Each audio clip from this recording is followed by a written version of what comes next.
ಮುಂದಿನ ಭಾಗವಾಗಿ ನಾವು ಇಂದು ಆಧ್ಯಾತ್ಮಿಕ ಜ್ಞಾನದಲ್ಲಿ ನಮ್ಮ ವೇದಿಕೆಯಲ್ಲಿ ಇವಾಗ ಸ್ವಾಧ್ಯಾಯ ನಡೀತಾ ಇದೆ. ಮಿಲೇರಪ್ಪ ಬುಕ್ಕಿನ ಸ್ವಾಧ್ಯಾಯ ನಡೀತಾ ಇದೆ. ಆ ಸ್ವಾಧ್ಯಾಯವನ್ನು ನಮ್ಗೆ ಹಂಚ್ಲಿಕ್ಕೆ ನಮ್ ಜೊತೆಗೆ ಸುರನಾಗಾಂಬಿಕಾ ಮೇಡಮ್ ಅವರು ಇದ್ದಾರೆ. ಅವರು ಆ ಮಿಲೇರಪ್ಪನ ಮುಂದಿನ ಭಾಗವನ್ನು ನಮ್ಗೆ ಜ್ಞಾನವನ್ನು ಹಂಚ್ಲಿಕ್ಕೆ ನಮ್ ಜೊತೆಗೆ ಈಗ ಬರ್ತಾ ಇದ್ದಾರೆ. ಮೇಡಮ್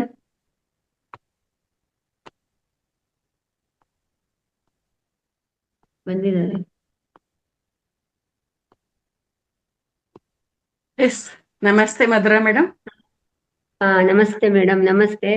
ಆತ್ಮೀಯವಾದ ಸ್ವಾಗತ ಮೇಡಮ್ ನಿಮ್ಗೆ. ಥ್ಯಾಂಕ್ ಯು ರಂಗನಾಥ್ ಸರ್, ನಮಸ್ತೆ. ನಮಸ್ತೆ, ಶುಭೋದಯ. ಎಸ್, ಎಲ್ಲ ಆತ್ಮ ಬಂಧುಗಳಿಗೆ ಆತ್ಮಪೂರ್ವಕ ಪ್ರಣಾಮಗಳು.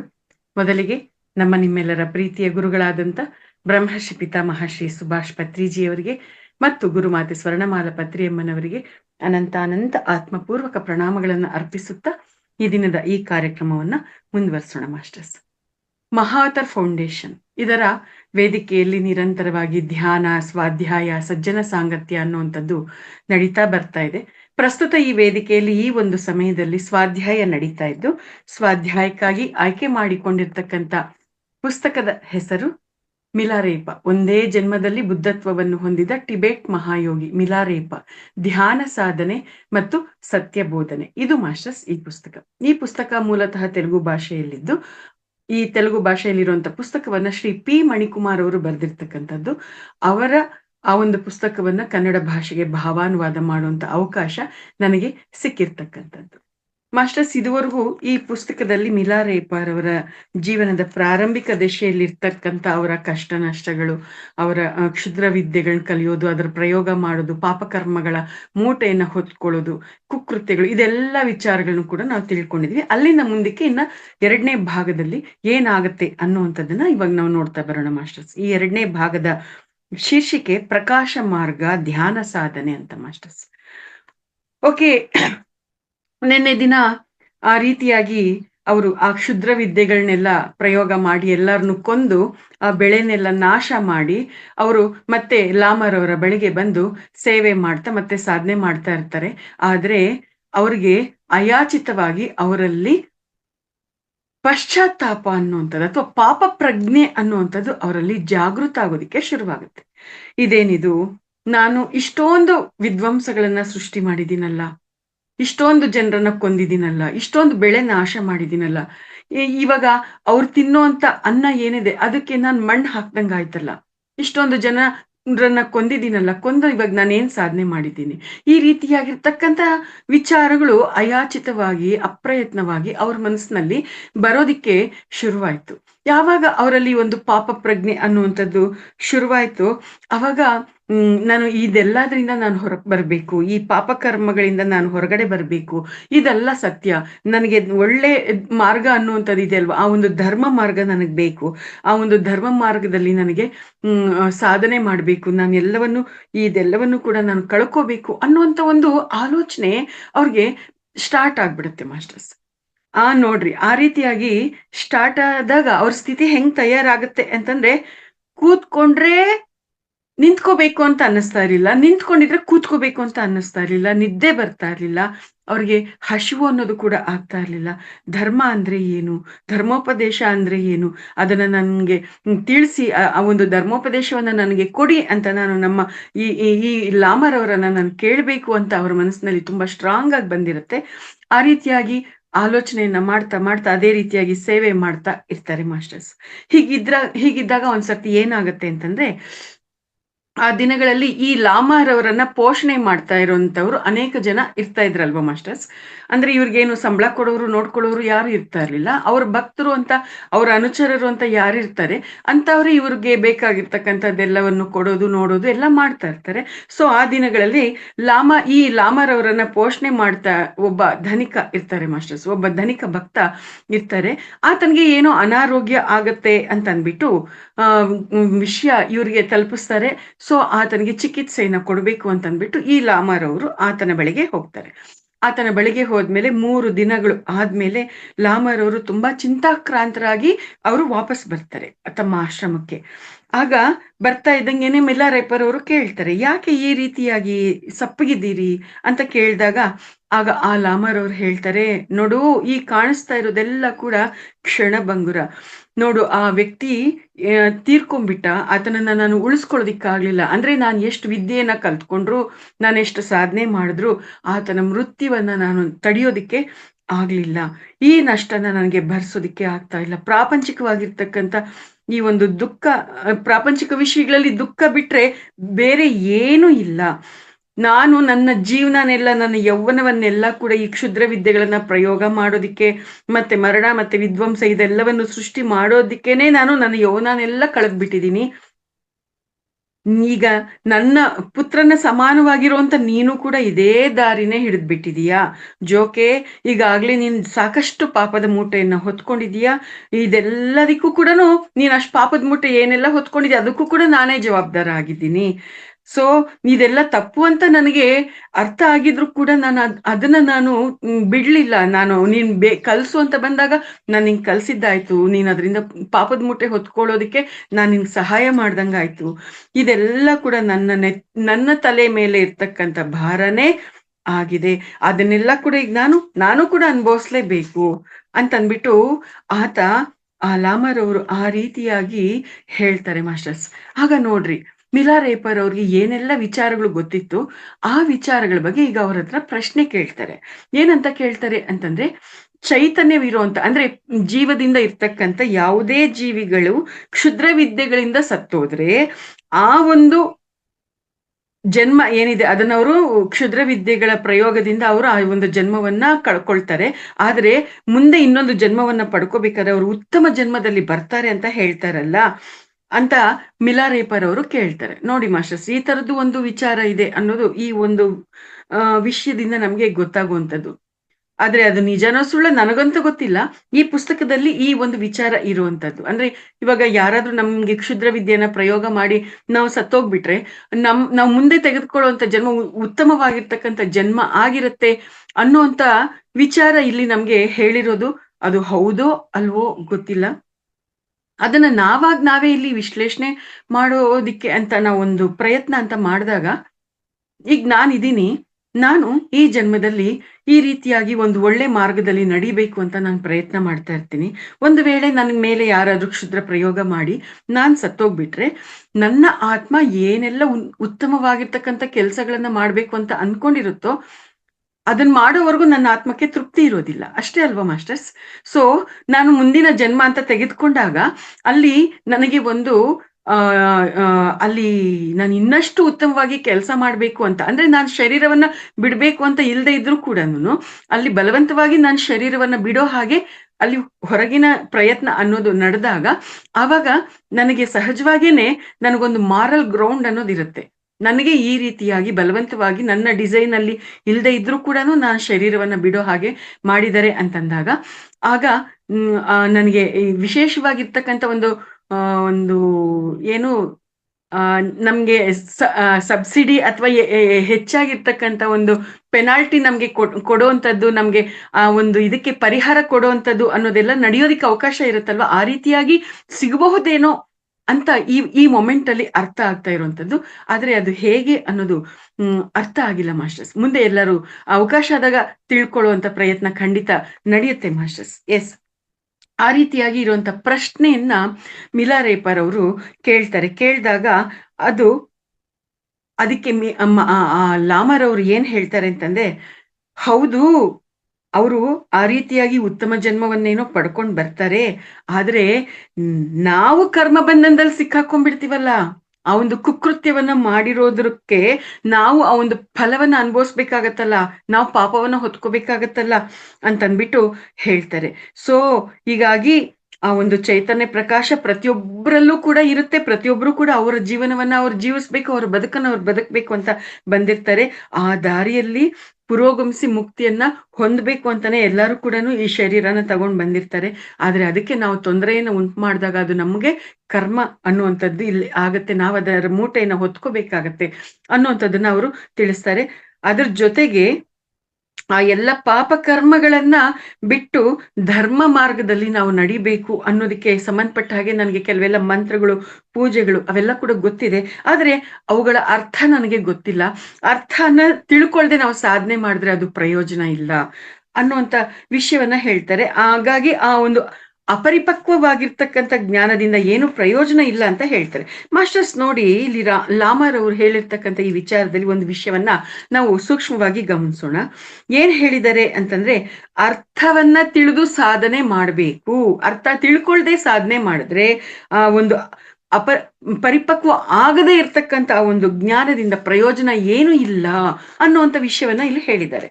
ಅಂದ್ರೆ ಈ ಸಾಧನೆ ಮಾರ್ಗದಲ್ಲಿ ಇರ್ತಕ್ಕಂಥವ್ರು ನಾವೆಲ್ಲರೂ ಕೂಡ ಯಾವ ರೀತಿಯಾಗಿ ಇದನ್ನ ಅರ್ಥ ಮಾಡ್ಕೋಬೇಕು. ಉದಾಹರಣೆಗೆ ಒಂದು ಪೂಜೆಯನ್ನ ಮಾಡ್ತೀವಿ. ಪೂಜೆಯನ್ನ ಮಾಡಿದಾಗ ದೀಪ ಹಚ್ತಾರೆ, ಧೂಪ ದೀಪ ನೈವೇದ್ಯ ಕೊಡ್ತಾರೆ, ವಿಳೆದೆಲೆ ಇಡ್ತಾರೆ, ಅಡಿಕೆ ಇಡ್ತಾರೆ, ತೆಂಗಿನಕಾಯಿ ಹೊಡಿತಾರೆ ಅಲ್ವಾ ಮಾಸ್ಟರ್ಸ್? ಇವೆಲ್ಲವನ್ನು ಕೂಡ ಯಾಕೆ ಮಾಡ್ತಾರೆ? ಕರ್ಪೂರವನ್ನ ಯಾಕೆ ಬೆಳಗಿಸ್ತಾರೆ? ಇವೆಲ್ಲದರ ಹಿಂದೆ ನಮ್ಗೆ ಇದೆಲ್ಲದರಿಂದ ಕೂಡ ಒಂದು ಅದ್ಭುತವಾದಂತ ಒಂದು ಸಂದೇಶ ಇದೆ.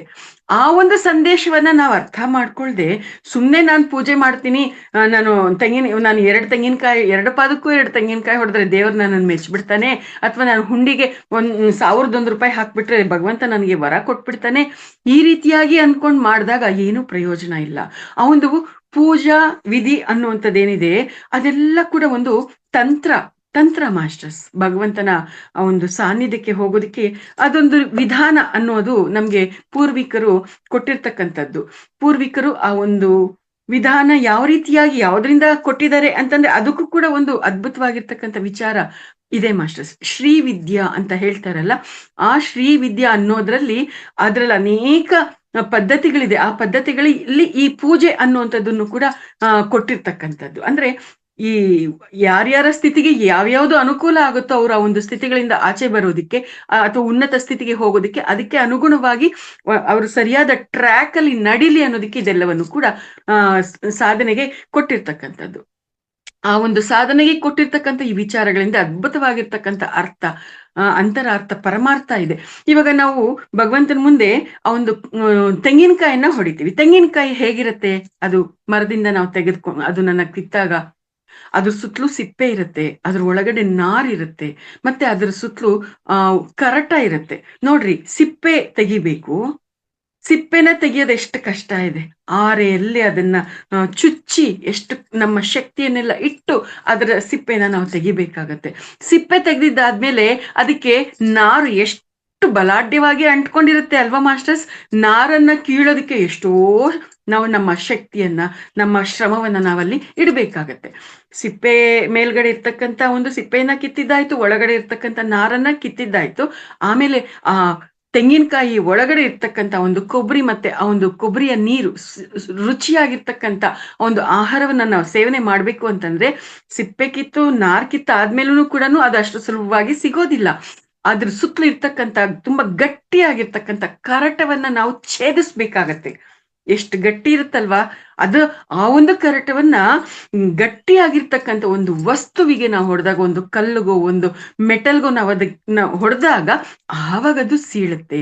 ಆವಾಗ ಅದು ಛೇದಿಸಲ್ಪಟ್ಟು ಅದರ ಒಳಗಡೆ ಇರ್ತಕ್ಕಂಥ ಕೊಬ್ಬರಿ ಆಗಿರ್ಬೋದು, ಆ ಒಂದು ಕೊಬ್ಬರಿ ನೀರಾಗಿರ್ಬೋದು, ಆವಾಗ ಅದು ನಮ್ಗೆ ಸಿಗುವಂಥದ್ದು, ನಮ್ಮ ಬಾಯಾರಿಕೆ ನೀಗುವಂಥದ್ದು, ನಮ್ಮ ಹಸಿವು ನೀಗುವಂಥದ್ದು. ನೋಡಿ ಮಾಸ್ಟರ್ಸ್, ಒಂದು ತೆಂಗಿನ ಕಾಯಿಯನ್ನ ಹೊಡೆಯೋದ್ರ ಹಿಂದೆ ಇಷ್ಟೆಲ್ಲ ಪ್ರೋಸೆಸ್ ಇದೆ. ಈ ಪ್ರೋಸೆಸ್ಗೆಲ್ಲ ಕೂಡ ಒಂದು ಅರ್ಥ ಇದೆ. ಮನುಷ್ಯನ ಅಜ್ಞಾನ, ಅಹಂಕಾರ, ಅವಿವೇಕ ಅನ್ನುವಂಥದ್ದು ಇಷ್ಟು ಕಠಿಣವಾಗಿ ಇರುವಂತದ್ದಾಗಿದೆ. ಇಷ್ಟೆಲ್ಲ ಕಠಿಣವಾಗಿರ್ತಕ್ಕಂಥ ಅದನ್ನೆಲ್ಲ ಛೇದನೆ ಮಾಡ್ಕೊಂಡು ಬಂದ್ರೆ, ಅದನ್ನೆಲ್ಲ ಕಿತ್ತಾಕ್ತಾ ಬಂದ್ರೆ, ಅಹಂಕಾರ ಅನ್ನುವಂಥದ್ದು ನಾನು ಎಲ್ಲೂ ಬ್ರೇಕ್ ಆಗೋದಿಕ್ಕೆ ಬಿಡ್ದಂಗೆ ಅದು ನನ್ನನ್ನ ಹಿಡ್ಕೊಂಡ್ಬಿಟ್ಟಿದೆ. ಈ ಒಂದು ಅಹಂಕಾರವನ್ನ, ನನ್ನಲ್ಲಿರ್ತಕ್ಕಂಥ ಅಜ್ಞಾನ ಅಹಂಕಾರವನ್ನ ಈ ರೀತಿಯಾಗಿ ಹೋಗ್ಲಾಡ್ಸು ಪರಮಾತ್ಮ ಅಂತ ಆ ಒಂದು ಭಗವಂತನ ತತ್ವಕ್ಕೆ ಕನೆಕ್ಟ್ ಆಗೋದಿಕ್ಕೆ, ಭಗವಂತನನ್ನ ಪ್ರಾರ್ಥನೆ ಮಾಡೋದಿಕ್ಕೆ ಆ ರೀತಿಯಾಗಿ ಆ ಒಂದು ತೆಂಗಿನಕಾಯಿಯನ್ನ ಒಂದು ಕಲ್ಲಿಗೆ ಹೊಡೆದು ಅದನ್ನ ಛೇದಿಸುವಂಥದ್ದು, ಅದನ್ನ ಸೀಳುವಂಥದ್ದು. ಆ ರೀತಿಯಾಗಿ ನಮ್ಮ ಅಜ್ಞಾನವನ್ನ ಸೀಳು, ನಮ್ಮನ್ನ ಉದ್ಧರಿಸು ಅಂತ ಪರಮಾತ್ಮನನ್ನ ಪ್ರಾರ್ಥನೆ ಮಾಡುವಂಥದ್ದು. ನೋಡ್ರಿ, ಆ ಒಂದು ಧೂಪ ಧೂಪವನ್ನ ಹಚ್ತೀವಿ. ಧೂಪವನ್ನ ಅಥವಾ ಗಂಧದ ಕಡ್ಡಿನ ನಾವು ಹಚ್ಚಿದಾಗ ಏನಾಗತ್ತೆ, ಅದರಿಂದ ಅದ್ಭುತವಾಗಿರ್ತಕ್ಕಂಥ ಪರಿಮಳ ಭರಿತವಾಗಿರ್ತಕ್ಕಂಥ ಧೂಮ ಹೊರಗಡೆ ಬರುತ್ತೆ. ಆ ಅದ್ಭುತವಾಗಿ ಪರಿಮಳವನ್ನ ಅದು ಸೂಸಿ ಅದು ಸಂಪೂರ್ಣವಾಗಿ ಇಲ್ಲವಾಗಿ ಹೋಗುತ್ತೆ, ಬೂದಿಯಾಗಿ ಹೋಗುತ್ತೆ. ಈ ಒಂದು ಗಂಧದ ಕಡ್ಡಿ ತರ ನಾನು ಪರಿಮಳಿಸೋ ಹಾಗೆ ನನ್ನನ್ನ ತಯಾರು ಮಾಡು, ನನ್ನ ಜೀವನ ಸಾರ್ಥಕ ಆಗೋ ಹಾಗೆ ಮಾಡು ಅನ್ನುವಂಥ ಪರಿಕಲ್ಪನೆಯಲ್ಲಿ ಆ ಒಂದು ಧೂಪವನ್ನ ಪರಮಾತ್ಮನಿಗೆ ಅರ್ಪಿಸುವಂಥದ್ದು. ಮತ್ತೆ ಕರ್ಪೂರ, ಆ ಒಂದು ಕರ್ಪೂರ ಎಷ್ಟು ಪವಿತ್ರವಾಗಿರುತ್ತೆ.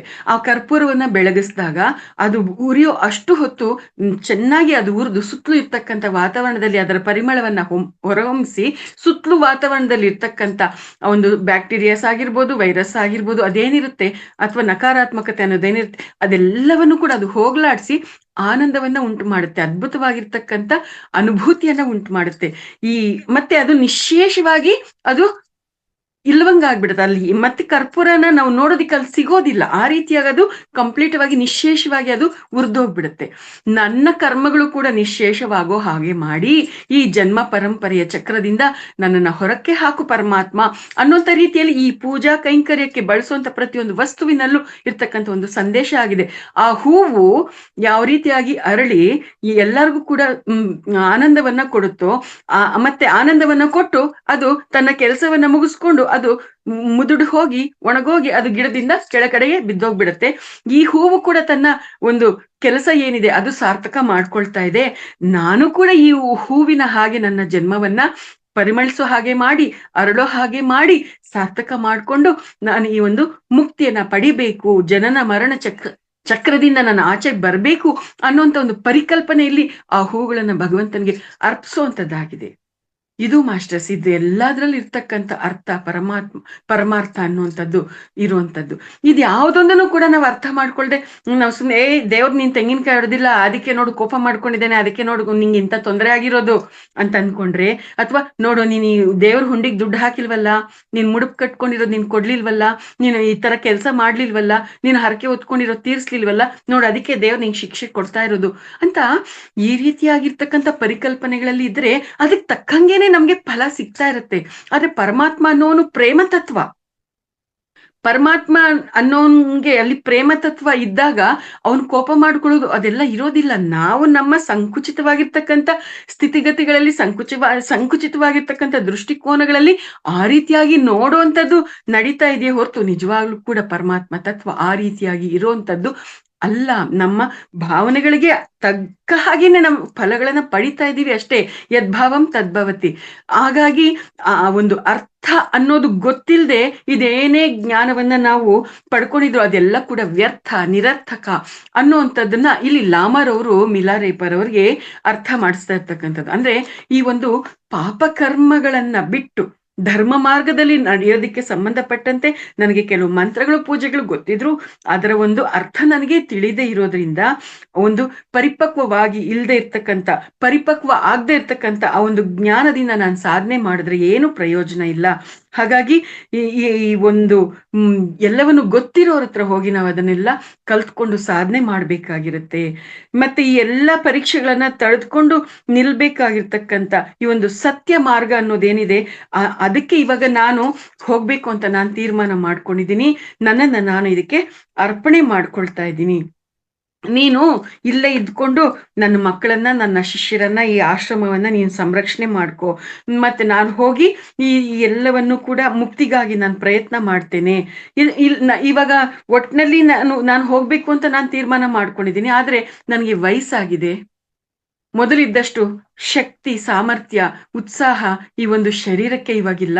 ಆದ್ರೆ ನೀನ್ ಇನ್ನು ಯುವಕ ಆಗಿದೀಯಾ, ನಿನಗೆ ಒಳ್ಳೆ ನಿನಗೆ ತುಂಬಾ ಶಕ್ತಿ ಇದೆ, ಸಾಮರ್ಥ್ಯ ಇದೆ, ಶ್ರದ್ಧೆ ಇದೆ, ಭಕ್ತಿ ಇದೆ, ನಂಬಿಕೆ ಇದೆ.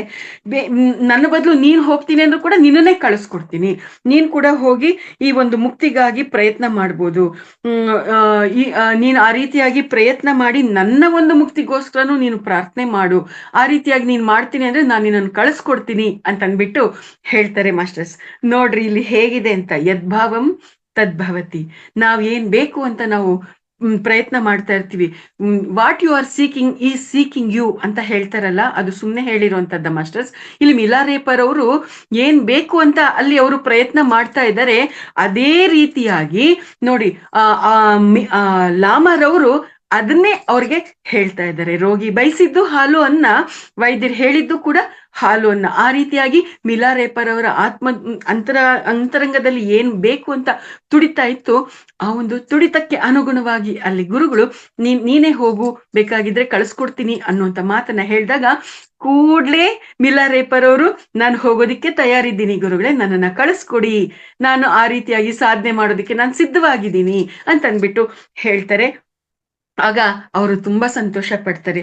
ನೀನ್ ಇನ್ನು ಯೌವನದಲ್ಲಿ ಇರುವಂತ ಹುಡುಗನಪ್ಪ, ನಿನ್ಗೆ ಒಳ್ಳೆ ಶಕ್ತಿ ಇದೆ, ಸಹನೆ ಇದೆ, ಗಟ್ಟಿಯಾಗಿರುವಂತ ನಂಬಿಕೆ ಇದೆ, ನೀನು ಒಳ್ಳೆ ಶ್ರದ್ಧೆಯಿಂದ ಕೂಡಿರ್ತಕ್ಕಂಥ ಭಕ್ತ ಕೂಡ ಆಗಬಲ್ಲೆ ನೀನು. ಹಾಗಾಗಿ ಪೂರ್ತಿಯಾಗಿ ಧರ್ಮ ಸಾಧನೆ ಮಾರ್ಗದಲ್ಲಿ ಮಗ್ನನಾಗಿ ಆ ಒಂದು ಮುಕ್ತಿಯನ್ನ ನೀನ್ ಪಡ್ಕೊಂಡು ನಮ್ಗೆಲ್ಲರಿಗೂ ಕೂಡ ಮುಕ್ತಿ ಸಿಗೋದಿಕ್ಕೆ ಪ್ರಾರ್ಥನೆ ಮಾಡು, ನಮ್ಮನ್ನು ಕೂಡ ಆ ಒಂದು ಇದ್ರಲ್ಲಿ ನಡೆಸು ಅಂತ ಅಂದ್ಬಿಟ್ಟು ಕಳಿಸೋದಿಕ್ಕೆ ಬೇಕಾಗಿರ್ತಕ್ಕಂಥ ಎಲ್ಲ ವ್ಯವಸ್ಥೆಯನ್ನ ಆ ಲಾಮರವರು ಮಾಡ್ತಾರೆ ಮಾಸ್ಟರ್ಸ್. ಒಂದು ಯಾಕನ್ನ ತೆಗೆದುಕೊಂಡು ಆ ಒಂದು ಯಾಕ್ ಮೇಲೆ ಆ ಒಂದು ಯಾಕ್ ಹೊರೋದಿಕ್ಕೆ ಸಾಧ್ಯ ಆಗುವಂತ ಯಾರ್ಲ ಉಣ್ಣೆಯನ್ನ ಸಿದ್ಧ ಮಾಡ್ಕೊಂಡು ಅದ್ರ ಮೇಲೆ ಹಾಕಿ ಅದ್ರ ಜೊತೆಗೆ ಅನೇಕ ರೀತಿಯಾಗಿರ್ತಕ್ಕಂಥ ಕಾಣಿಕೆಗಳನ್ನೆಲ್ಲ ಕೂಡ ಗಂಟು ಕಟ್ಟಿ ಕೊಟ್ಟು ಒಂದು ಪತ್ರವನ್ನು ಕೂಡ ಬರೆದು ಆ ಒಂದು ಪತ್ರದ ಸಮೇತ, ಒಂದು ವಸ್ತ್ರದ ಸಮೇತ ಮಿಲಾರೇಪರ್ ಅವರನ್ನ ಒಬ್ಬ ಲಾಮರವರ ಹೆಸರನ್ನ ಹೇಳಿ ಅಲ್ಲಿಗೆ ಹೋಗೋದಿಕ್ಕೆ ಹೇಳ್ತಾರೆ. ಆತ ಯಾರು ಅಂತಂದ್ರೆ ರೋಂಗ್ಟನ್ ಲಾಗಾ ಅನ್ನುವಂಥವ್ರು. ಸಾಂಗ್ ಲೋಯಲ್ ನಾರ್ ಪ್ರದೇಶದಲ್ಲಿ ಇರ್ತಕ್ಕಂಥ ರೋಂಗ್ಟನ್ ಲಾಗಾ ಅನ್ನುವಂಥ ಪ್ರಾಚೀನ ಭಿಕ್ಷುಕ ಶಾಖೆಗೆ ಸೇರಿರ್ತಕ್ಕಂಥ ನಿಂಗಮಾಪ ಸಂಪ್ರದಾಯಕ್ಕೆ ಸೇರಿರ್ತಕ್ಕಂಥ ಲಾಮರವರ ಬಳಿಗೆ ಹೋಗು ಅಂತ ಹೇಳ್ತಾರೆ. ಪರಿಪೂರ್ಣತೆಯಲ್ಲಿ ಪ್ರವೀಣರಾಗಿ ಅದೆಷ್ಟು ಅತೀತ ಶಕ್ತಿಗಳನ್ನ ಪಡ್ಕೊಂಡಿರುವಂತವರಾಗಿದ್ದಾರೆ. ಆ ಗುರುಗಳ ಬಳಿಗೆ ಹೋಗಿ ನೀನು ಧರ್ಮೋಪದೇಶವನ್ನ ಪಡೆದ್ಕೋ ಅಂತನ್ಬಿಟ್ಟು, ಮತ್ತೆ ನಿಷ್ಠೆಯಿಂದ ಆಚರಣೆ ಮಾಡು ಅಂತನ್ಬಿಟ್ಟು ಅವರನ್ನ ಕಳಿಸ್ಕೊಡ್ತಾರೆ ಮಾಸ್ಟರ್ಸ್. ಸೊ ಆ ರೀತಿಯಾಗಿ ಆ ಕ್ಷುದ್ರ ವಿದ್ಯೆಗಳ ಗುರುಗಳಿಂದ ಬೀಳ್ಕೊಂಡು ಅವರು ತಮ್ಮ ಧರ್ಮ ಮಾರ್ಗದ ಸಾಧನೆಗೆ ಹೆಜ್ಜೆಗಳನ್ನ ಹಾಕ್ತಾರೆ. ಇದು ಎಷ್ಟು ಅದ್ಭುತವಾಗಿ ನೋಡ್ರಿ, ಒಂದು ಫೇಸ್ ಕಂಪ್ಲೀಟ್ ಆಗಿ ಮತ್ತೊಂದು ಫೇಸ್ ಸ್ಟಾರ್ಟ್ ಆಯ್ತು. ಅವರ ಜೀವನದಲ್ಲಿ ಒಂದು ಹಂತ ಮುಗಿದೋಗಿ, ಅಂದ್ರೆ ಈ ಒಂದು ಅಂಧಕಾರದ ಹಂತ ಮುಗಿದೋಗಿ ಈಗ ಪ್ರಕಾಶದ ಮಾರ್ಗಕ್ಕೆ ಹೋಗೋದಿಕ್ಕೆ ಆ ಒಂದು ಹಂತ ಪ್ರಾರಂಭ ಆಯ್ತು. ಪ್ರಕಾಶದ ಮಾರ್ಗದ ಹಂತ ಪ್ರಾರಂಭ ಆಯ್ತು ಮಾಸ್ಟರ್ಸ್. ಸೊ ಈ ರೀತಿಯಾಗಿ ಮಿಲಾರೇಪರ್ ಅವರು ಹೊರಡ್ತಾರೆ. ಆ ಲಾಮರವರನ್ನ, ಧರ್ಮ ಮಾರ್ಗದ ಲಾಮರವರನ್ನ ಹುಡುಕೊಂಡು ಹೋಗ್ತಾರೆ ಮಾಸ್ಟರ್ಸ್. ಕಡೆಗೆ ಅವರಿರುವಂತ ಒಂದು ಸ್ಥಳಕ್ಕೆ ಸೇರ್ಕೊಳ್ತಾರೆ. ಆ ಒಂದು ಸ್ಥಳಕ್ಕೆ ಹೋದಾಗ ಅಲ್ಲಿ ಹೆಂಗಿರುತ್ತೆ ಸ್ಥಿತಿ ಅಂತಂದ್ರೆ, ಆ ಒಂದು ಸ್ಥಳದಲ್ಲಿ ಆ ಲಾಮರವರ ಧರ್ಮ ಪತ್ನಿ ಮತ್ತೆ ಅವರ ಶಿಷ್ಯರು ಇರ್ತಾರೆ. ಆದ್ರೆ ಆ ಲಾಮರವರು ಇರೋದಿಲ್ಲ. ಆ ಒಂದು ಆಶ್ರಮ ಅದೊಂದು ದೊಡ್ಡ ಅತ್ಯಂತ ಮುಖ್ಯವಾದ ಬೌದ್ಧ ಆಶ್ರಮ ಆಗಿರುತ್ತೆ. ಆ ಒಂದು ಆಶ್ರಮಕ್ಕೆ ಸಂಬಂಧಪಟ್ಟಂತೆ ಅನೇಕ ಶಾಖೆಗಳು ಇರುತ್ತೆ. ರಿನಾಂಗ್ ನಲ್ಲಿ ಇರ್ತಕ್ಕಂಥ ಒಂದು ಆಶ್ರಮದ ಶಾಖೆಗೆ ಆ ಲಾಮರವರು ಹೋಗಿರ್ತಾರೆ. ಅವ್ರು ಬರೋವರೆಗೂ ಕೂಡ ಇವ್ರು ಕಾಯ್ಬೇಕಾಗಿರುತ್ತೆ ಮಿಲಾರೇಪರ್ ಅವರು. ಆದ್ರೆ ಮಿಲಾರೇಪರ್ ಅವ್ರಿಗೆ ಕಾಯುವಷ್ಟು ಸಂಯಮ ಇಲ್ಲ. ಏನ್ ಮಾಡ್ತಾರೆ ಅವರು, ಅವರ ಧರ್ಮ ಪತ್ನಿಗೆ ಹೇಳ್ತಾರೆ, ಅಮ್ಮ ನಾನು ಅವ್ರು ಎಲ್ಲಿದ್ದಾರೋ ಅಲ್ಲಿಗೆ ಹೋಗಿ ನಾನು ಅವರನ್ನ ಭೇಟಿ ಮಾಡ್ತೀನಿ, ಅವ್ರು ಇರೋತ್ರಕ್ಕೆ ಹೋಗೋದಿಕ್ಕೆ ನನ್ಗೆ ಸಹಾಯ ಮಾಡೋದಿಕ್ಕೆ ಯಾರಾದ್ರೂ ಒಬ್ರು ಶಿಷ್ಯರನ್ನ ನನ್ನ ಜೊತೆ ಕಳಿಸಿ, ನಾನು ಅವ್ರಿಗೆ ಆ ಒಂದು ಕಾಣಿಕೆಯನ್ನ ತಕ್ಕಂತ ಬಹುಮಾನವನ್ನ ನಾನು ಕೊಟ್ಕೊಳ್ತೇನೆ ಅಂತ ಅಂದ್ಬಿಟ್ಟು ಅವರು ಅಲ್ಲಿಂದ ಹೊರಟು ಬಿಡ್ತಾರೆ ಮಾಸ್ಟರ್ಸ್. ಅಲ್ಲಿ ಅವ್ರ ಜೊತೆಗೆ ಒಬ್ರು ಶಿಷ್ಯರನ್ನ ಕಳಿಸ್ಕೊಟ್ಟ ತಕ್ಷಣ ಅವರಲ್ಲಿಂದ ಹೊರಡ್ತಾರೆ. ಕಡೆಗೆ ರಿನಾಂಗ್ ನಲ್ಲಿ ಇರ್ತಕ್ಕಂಥ ಆ ಲಾಮರವರನ್ನ ಭೇಟಿಯಾಗೇ ಬಿಡ್ತಾರೆ. ನೋಡಿ ಎಷ್ಟು ತೀವ್ರವಾದ ತುಡಿತಾ ಇದೆ ಮಿಲಾರೇಪರ್ ಅವರಿಗೆ. ಆ ರೀತಿಯಾಗಿ ಅವರನ್ನ ಭೇಟಿಯಾದಾಗ ಆ ಒಂದು ಯಾಕು ಕುರಿಯನ್ನ ಮತ್ತೆ ಅದರ ಮೇಲೆ ಹಾಕೊಂಡ್ ಬಂದಿದ್ದತ್ನ ಆ ಉಣ್ಣೆಯನ್ನ ಮತ್ತೆ ಎಲ್ಲ ಕಾಣಿಕೆಗಳನ್ನ ಅವರ ಪಾದಗಳ ಬಳಿ ಇರಿಸ್ಬಿಟ್ಟು ಅವರ ಬಗ್ಗೆ ಏನೇನೆಲ್ಲ ವಿಚಾರ ಇದೆ ಎಲ್ಲವನ್ನು ಪ್ರಾಮಾಣಿಕವಾಗಿ ತ್ರಿಕರಣ ಶುದ್ಧಿಯಿಂದ ಅವ್ರಿಗೆ ಎಲ್ಲವನ್ನು ಕೂಡ ಹೇಳ್ತಾರೆ. ನಾನೊಬ್ಬ ದೊಡ್ಡ ಪಾಪಿ, ನಾನು ಎಂತೆಂಥ ದುಷ್ಕೃತ್ಯಗಳನ್ನ ಮಾಡಿದ್ದೇನೆ ಅನ್ನೋದು ಎಲ್ಲವನ್ನು ಕೂಡ ಅವರು ವಿವರಿಸ್ತಾರೆ ಮಾಸ್ಟರ್ಸ್. ಆದ್ರೆ ಆ ಎಲ್ಲ ಪಾಪ ಕೃತ್ಯಗಳು ಅದೆಲ್ಲ ಕೂಡ ತಪ್ಪು ಅನ್ನೋದು ಅರ್ಥ ಆಗಿದೆ, ಪಾಪದ ಮೂಟೆ ಅನ್ನೋದು ಅರ್ಥ ಆಗಿದೆ, ಮುಂದಕ್ಕೆ ನಮ್ಗೆ ಮುಕ್ತಿ ಇಲ್ಲ ಅನ್ನೋದು ಗೊತ್ತಾಗಿದೆ. ಹಾಗಾಗಿ ಧರ್ಮೋಪದೇಶವನ್ನ ಪಡ್ಕೋಬೇಕು ಅಂತ ಅಂದ್ಬಿಟ್ಟು ನಾನು ನಿಮ್ಮ ಬಳಿಗೆ ಬಂದಿದ್ದೇನೆ. ಈ ಜನ್ಮದಲ್ಲೇ ಸಂಸಾರ ಸಾಗರವನ್ನ ದಾಟಿ ಹೋಗೋ ರೀತಿಯಲ್ಲಿ ನನ್ನನ್ನ ಕರುಣಿಸಿ ದಾರಿ ತೋರಿಸ್ಬೇಕು ಅಂತ ಪ್ರಾರ್ಥನೆ ಮಾಡ್ಕೊಳ್ತಾರೆ. ಈ ರೀತಿಯಾಗಿ ಪ್ರಾರ್ಥನೆ ಮಾಡ್ಕೊಂಡಾಗ ಆ ಲಾಮರವರು ಅವರ ಮಾತುಗಳನ್ನ, ಅವರ ವಿಚಾರವನ್ನ ಕೇಳಿ ತುಂಬಾ ಅವ್ರಿಗೆ ಆನಂದ ಆಗತ್ತೆ. ಎಷ್ಟು ಪ್ರಾಮಾಣಿಕವಾಗಿ ಹೇಳ್ತಾ ಇದ್ದಾನೆ, ಎಷ್ಟು ತೀವ್ರವಾದ ತುಡಿತ ಇದೆ ಅನ್ನುವಂಥದ್ದು ಅವ್ರಿಗೆ ಅರ್ಥ ಆಗತ್ತೆ. ಯಾಕೆಂದ್ರೆ ಅವರು ಏನೋ ಮಾಮೂಲಿಯಾಗಿರುವಂತ ಗುರುಗಳು ಅಲ್ಲ, ಅವ್ರಿಗೆ ತುಂಬಾ ಅದ್ಭುತವಾದ ಸಾಧನೆ ಮಾಡಿರುವಂತವ್ರು. ಅವ್ರಿಗೆ ಅದೆಲ್ಲ ಕೂಡ ಅರ್ಥ ಆಗುತ್ತೆ ಮಾಸ್ಟರ್ಸ್. ಆಮೇಲೆ ಅವರು ಯಾವ ಒಂದು ಮಾರ್ಗದಲ್ಲಿ ಸಾಧನೆ ಮಾಡಿದ್ದಾರೆ, ಯಾವ ವಿದ್ಯೆಯಲ್ಲಿ ಮುಕ್ತಿಯನ್ನ ಪಡೆಯುವಂತ ವಿದ್ಯೆಯನ್ನೆಲ್ಲ ಕಲ್ತಿದ್ದಾರೆ, ಆ ಒಂದು ಧರ್ಮಕ್ಕೆ ಸಂಬಂಧಪಟ್ಟಂತ ಒಂದು ಸಾಧನೆಗೆ ಸಂಬಂಧಪಟ್ಟಂತೆ ಅವ್ರು ವಿವರಿಸ್ತಾರೆ ಮಾಸ್ಟರ್ಸ್. ಆ ಒಂದು ಧರ್ಮ ದೀಕ್ಷೆಯನ್ನು ಕೊಡುವಂತ ಆ ಲಾಮರವರು ಏನ್ ಹೇಳ್ತಾರೆ ಅಂತಂದ್ರೆ, ನೋಡಿ ಮಾಸ್ಟರ್ಸ್, ಅದನ್ನ ಓದ್ತೀನಿ, ಕೇಳಿಸ್ಕೊಳ್ಳಿ. ಆ ಲಾಮರವರು ಈ ರೀತಿಯಾಗಿ ಹೇಳ್ತಾರೆ, ನಾನು ಉಪದೇಶಿಸುವುದು ಪರಿಪೂರ್ಣ, ಅದು ಮೂಲದಲ್ಲೂ ಮಧ್ಯದಲ್ಲೂ ಶಾಖೆಗಳಲ್ಲೂ ಕೂಡ ಪರಿಪೂರ್ಣವೇ. ಅದನ್ನು ಯಾರ ಬಳಿ ಅಭ್ಯಾಸ ಮಾಡಿರುವೆ ಎನ್ನುವುದರ ಮೇಲೆ ಸಫಲತೆ ನಿಂತಿರುತ್ತದೆ. ಅದು ಯೋಗ ಸಾಧನೆ. ಯಾರಾದರೂ ಸರಿ ಅದನ್ನು ಹಗಲು ಧ್ಯಾನಿಸಿದರೆ ಆ ಹೊತ್ತೇ ಫಲವನ್ನು ಹೊಂದುತ್ತಾರೆ. ಅದೇ ರೀತಿ ರಾತ್ರಿ ಧ್ಯಾನಿಸಿದರೂ ಸರಿಯೇ ಆ ಹೊತ್ತೇ ಫಲವನ್ನು ಹೊಂದುತ್ತಾರೆ. ಸುಕೃತ ಮಾಡಿಕೊಂಡವರಿಗಾದರೆ ಅದನ್ನು ಆಲಿಸಿದರೂ ಸಾಕು ಮುಕ್ತಿಯನ್ನು ಹೊಂದುತ್ತಾರೆ. ಧ್ಯಾನಿಸುವ ಅವಶ್ಯಕತೆಯೇ ಇಲ್ಲ. ಇದು ತುಂಬಾ ಪುರೋಗಮನವನ್ನು ಹೊಂದಿದ ಬುದ್ಧಿಶಾಲಿಗಳಿಗೆ ಕೆಲಸಕ್ಕೆ ಬರುವಂತಹದ್ದು. ಇದನ್ನು ನಾನು ನಿನಗೆ ಉಪದೇಶಿಸುತ್ತೇನೆ ಎಂದರು. ಅಲ್ಲೇ ಅವರಿಗೆ ಉಪದೇಶವನ್ನ ಕೊಟ್ಟು ಸೂಚನೆಗಳನ್ನು ಕೂಡ ಕೊಡ್ತಾರೆ ಮಾಸ್ಟರ್ಸ್. ನೋಡ್ರಿ, ಇಲ್ಲಿ ಇವ್ರು ಹೇಳಿರ್ತಕ್ಕಂಥ ವಿಚಾರಗಳು ಅಂದ್ರೆ ಅವರ ಒಂದು ಸಾಧನೆಯ ಆ ಒಂದು ವಿದ್ಯೆ ಏನಿದೆ, ಆ ಒಂದು ಸಾಧನೆಯ ವಿಧಾನ ಏನಿದೆ, ಅದಕ್ಕೆ ಸಂಬಂಧಪಟ್ಟಂತ ಅದ್ಭುತವಾದ ವಿವರಣೆ ನಮ್ಗೆಲ್ಲ ಸಿಕ್ಕಿರ್ತಕ್ಕಂಥದ್ದು. ಇಲ್ಲಿ ಇರ್ತಕ್ಕಂಥ ವಿವರಣೆಯನ್ನ ನಾವು ಗಮನಿಸಿದ್ರೆ, ಮೇಡಮ್ ನಾನು ಎಷ್ಟೋ ವರ್ಷಗಳಿಂದ ನಾನು ಧ್ಯಾನ ಮಾಡ್ತಾ ಇದ್ದೀನಿ ಮೇಡಮ್, ನಾನು ದಿನಕ್ಕೆ 1 hour ಧ್ಯಾನ ಮಾಡ್ತೀನಿ, ದಿನಕ್ಕೆ ನಾನು 3 hours ಧ್ಯಾನ ಮಾಡ್ತೀನಿ, ನನಗಿನ್ನು ಆಸ್ಟ್ರಲ್ ಟ್ರಾವೆಲ್ಲೇ ಬಂದಿಲ್ಲ, ನನ್ಗಿನ್ನು ತರಡೆಯೇ ಓಪನ್ ಆಗಿಲ್ಲ ಅಂತ ಹಿಂಗೆಲ್ಲ ಪ್ರಶ್ನೆಗಳು ಕೇಳುವಂಥದ್ದು ಇದೆ ಅಲ್ವಾ ಮಾಸ್ಟರ್ಸ್? ನಮ್ ಬಹಳಷ್ಟು ಜನರ ಮನಸ್ಸಿನಲ್ಲಿ ಇದೇ ವಿಚಾರಗಳೇ ಇದೆ ಅಲ್ವಾ? ಇನ್ನು ಅನೇಕ ರೀತಿಯಾಗಿರ್ತಕ್ಕಂಥ ಎಕ್ಸ್ಪೆಕ್ಟೇಷನ್ಸ್, ನನಗಿದಿನ್ನೂ ಯಾಕಾಗಿಲ್ಲ, ಹಿಂಗಾಗುತ್ತೆ ಹಂಗಾಗುತ್ತೆ ಅಂದಿದ್ದಾರೆ, ನನ್ಗೆ ಅದೆಲ್ಲ ಯಾಕೆ ಅನುಭವಕ್ಕೆ ಬರ್ತಾ ಇಲ್ಲ, ಈ ತರದ ಹಲವಾರು ಪ್ರಶ್ನೆಗಳಿದೆ ಅಲ್ವಾ? ಅದೆಲ್ಲದಕ್ಕೂ ಕೂಡ ಇಲ್ಲಿ ಕೂಡ ಮತ್ತೊಂದ್ಸತಿ ನಮ್ಗೆ ಅದ್ಭುತವಾಗಿರ್ತಕ್ಕಂಥ ವಿವರಣೆ ಸಿಗ್ತಾ ಇದೆ. ಇದೆಲ್ಲ ಕೂಡ ಎಂಥವ್ರಿಗೆ ಇಲ್ಲಿ ಲಾಮರವ್ರು ಹೇಳಿರೋದು, ತುಂಬಾ ಪುರೋಗಮನವನ್ನ ಹೊಂದಿರ್ತಕ್ಕಂಥ ಬುದ್ಧಿಶಾಲಿಗಳಿಗೆ ಕೆಲಸಕ್ಕೆ ಬರುವಂತದ್ದಾಗಿದೆ ಇವಾಗ ನಾನು ಕೊಡುವಂತ ಒಂದು ಧರ್ಮ ದೀಕ್ಷೆ ಅಂತ ಹೇಳಿದ್ದಾರೆ. ಅಂದ್ರೆ ತುಂಬಾ ಪುರೋಗಮನ ಹೊಂದಿರುವಂತವ್ರಿಗೆ, ಅಂದ್ರೆ ಪುರೋಗಮನ ಹೊಂದಿರುವಂತವ್ರು ಧ್ಯಾನ ಮಾಡಿದ್ರೆ, ಹಗಲು ಧ್ಯಾನ ಮಾಡಿದ್ರೆ ಹಗಲು ಒಂದೇ ಸರ್ತಿಗೆನೆ ಅವ್ರಿಗೆ ತರಡೈ ಓಪನ್ ಆಗತ್ತೆ, ಹಗಲು ಮಾಡಿದ್ರೆ ಹಗಲು, ರಾತ್ರಿ ಮಾಡಿದ್ರೆ ರಾತ್ರಿ. ಇನ್ನೂ ಕರ್ಮಗಳು ಅನ್ನುವಂಥದ್ದೇನು ಇಲ್ವೇ ಇಲ್ಲ. ಒಂದೇ ಸರ್ತಿ ಕ್ಲೀನ್ ಅಂಡ್ ಕ್ಲಿಯರ್ ಆಗಿ ನಾನು ಜನ್ಮ ತಗೊಂಡ್ ಬಂದಿದ್ದೀನಿ ಅಂತಂದ್ರೆ ಜಸ್ಟ್ ಅದ್ರ ವಿಷಯ ಕೇಳಿದ ತಕ್ಷಣನೇ ಅವ್ರಿಗೆಲ್ಲ ಕೂಡ ಅವರೆಲ್ಲ ಡೋರ್ಸು ಓಪನ್ ಆಗ್ಬಿಡತ್ತೆ, ತರಡೈ ಓಪನ್ ಆಗ್ಬಿಡತ್ತೆ, ಅಲ್ಲಿ ಆಸ್ಟ್ರಲ್ ಟ್ರಾವೆಲ್ ಬಂದ್ಬಿಡತ್ತೆ, ಹಿಂದಿನ ಜನ್ಮಗಳಲ್ಲಿ ಪಡ್ಕೊಂಡಿರುವಂತ ಜ್ಞಾನ ಕೂಡ ಒಂದೇ ಸರ್ತಿ ಆಕ್ಟಿವೇಟ್ ಆಗಿ ಫ್ಲೋ ಆಗೋದಿಕ್ಕೆ ಶುರುವಾಗ್ಬಿಡತ್ತೆ. ಅಂದ್ರೆ ನಾವ್ ಯಾವ್ಯಾವ ಸ್ಥಿತಿಗಳಲ್ಲಿ ಇದ್ದೀವಿ ಅನ್ನೋದ್ರ ಮೇಲೆ ನಮ್ಗೆ ಏನೇನೆಲ್ಲ ಸಿಗ್ಬೇಕಾಗಿರುತ್ತೆ ಫಲ, ಅದು ಸಿಗ್ತಾ ಇರ್ತೀಯ ಹೊರತು ನಾನು ಇಷ್ಟು ವರ್ಷದಿಂದ ಸಾಧನೆ ಮಾಡ್ತಾ ಇದ್ದೀನಿ, ನನಗೇನೋ ಸಿಕ್ಕಿಲ್ಲ, ನನಗೇನೋ ಆಗಿಲ್ಲ ಅಂತಂದ್ರೆ ಅದೆಲ್ಲ ಕೂಡ ನಮ್ಮ ಜನ್ಮ ಪರಂಪರೆಯಲ್ಲಿರ್ತಕ್ಕಂಥ ಸಾಧನೆಯ ಆಧಾರದ ಮೇಲೆ ನಿಂತಿರುತ್ತೆ. ಮತ್ತು ಈ ಜನ್ಮದಲ್ಲಿ ನಾವು ಮಾಡ್ತಾ ಇರ್ತಕ್ಕಂಥ ಸಾಧನೆಯ ಗುಣಮಟ್ಟದ ಮೇಲೆ ನಿಂತಿರುತ್ತೆ ಅನ್ನುವಂಥದ್ದನ್ನ ನಾವಿಲ್ಲಿ ಅರ್ಥ ಮಾಡ್ಕೋಬೇಕಾಗಿದೆ. ಈ ವಿಷಯಕ್ಕೆ ಸಂಬಂಧಪಟ್ಟ ಹಾಗೆ ಬಹಳಷ್ಟು ಅದ್ಭುತವಾದ ಒಂದು ರೆಫರೆನ್ಸ್ ನಮ್ಗಿಲ್ಲಿ ಸಿಗ್ತಾ ಇರ್ತಕ್ಕಂಥದ್ದು. ಸೊ ಈ ರೀತಿಯಾಗಿ ಆ ಲಾಮರವರು ವಿವರಿಸ್ತಾರೆ ಮಾಸ್ಟರ್ಸ್. ಅವರು ಆ ರೀತಿಯಾಗಿ ವಿವರಿಸಿದ ಮೇಲೆ ಮುಂದೆ ಏನಾಗತ್ತೆ ಅನ್ನೋದನ್ನ ಇದನ್ನು ಕೂಡ ಓದ್ತೀನಿ ಮಾಸ್ಟರ್ಸ್, ಗಮನಿಸ್ಕೊಳ್ಳೋಣ ಎಲ್ಲರೂ ಕೂಡ. ಈ ರೀತಿಯಾಗಿ ಅವರು ಆ ಒಂದು ಧರ್ಮದ ಉಪದೇಶವನ್ನ ಕೊಟ್ಟು ಸಾಧನೆಗೆ ಬೇಕಾಗಿರ್ತಕ್ಕಂಥ ಸೂಚನೆಗಳನ್ನೆಲ್ಲ ಕೊಟ್ಟಿದ್ದಾದ್ಮೇಲೆ ಮುಂದೆ ಏನಾಗತ್ತೆ ಅಂದ್ರೆ, ಮಿಲಾರೇಪರ್ ಅವರು ಈ ರೀತಿಯಾಗಿ ಯೋಚನೆ ಮಾಡ್ತಾರೆ. ಇದಕ್ಕೆ ಮೊದಲು ಕ್ಷುದ್ರ ವಿದ್ಯೆಗಳನ್ನ ಅಭ್ಯಸಿಸೋದಿಕ್ಕೆ, ಉದ್ದೇಶಿಸಿರುವುದನ್ನ ಮಾಡೋದಿಕ್ಕೆ ಒಂದಕ್ಕೆ 14 ದಿನಗಳ ಸಮಯ ತೆಗೆದುಕೊಂತು, ಇನ್ನೊಂದಕ್ಕೆ 7 ದಿನಗಳ ಸಮಯ ತೆಗೆದುಕೊಂತು.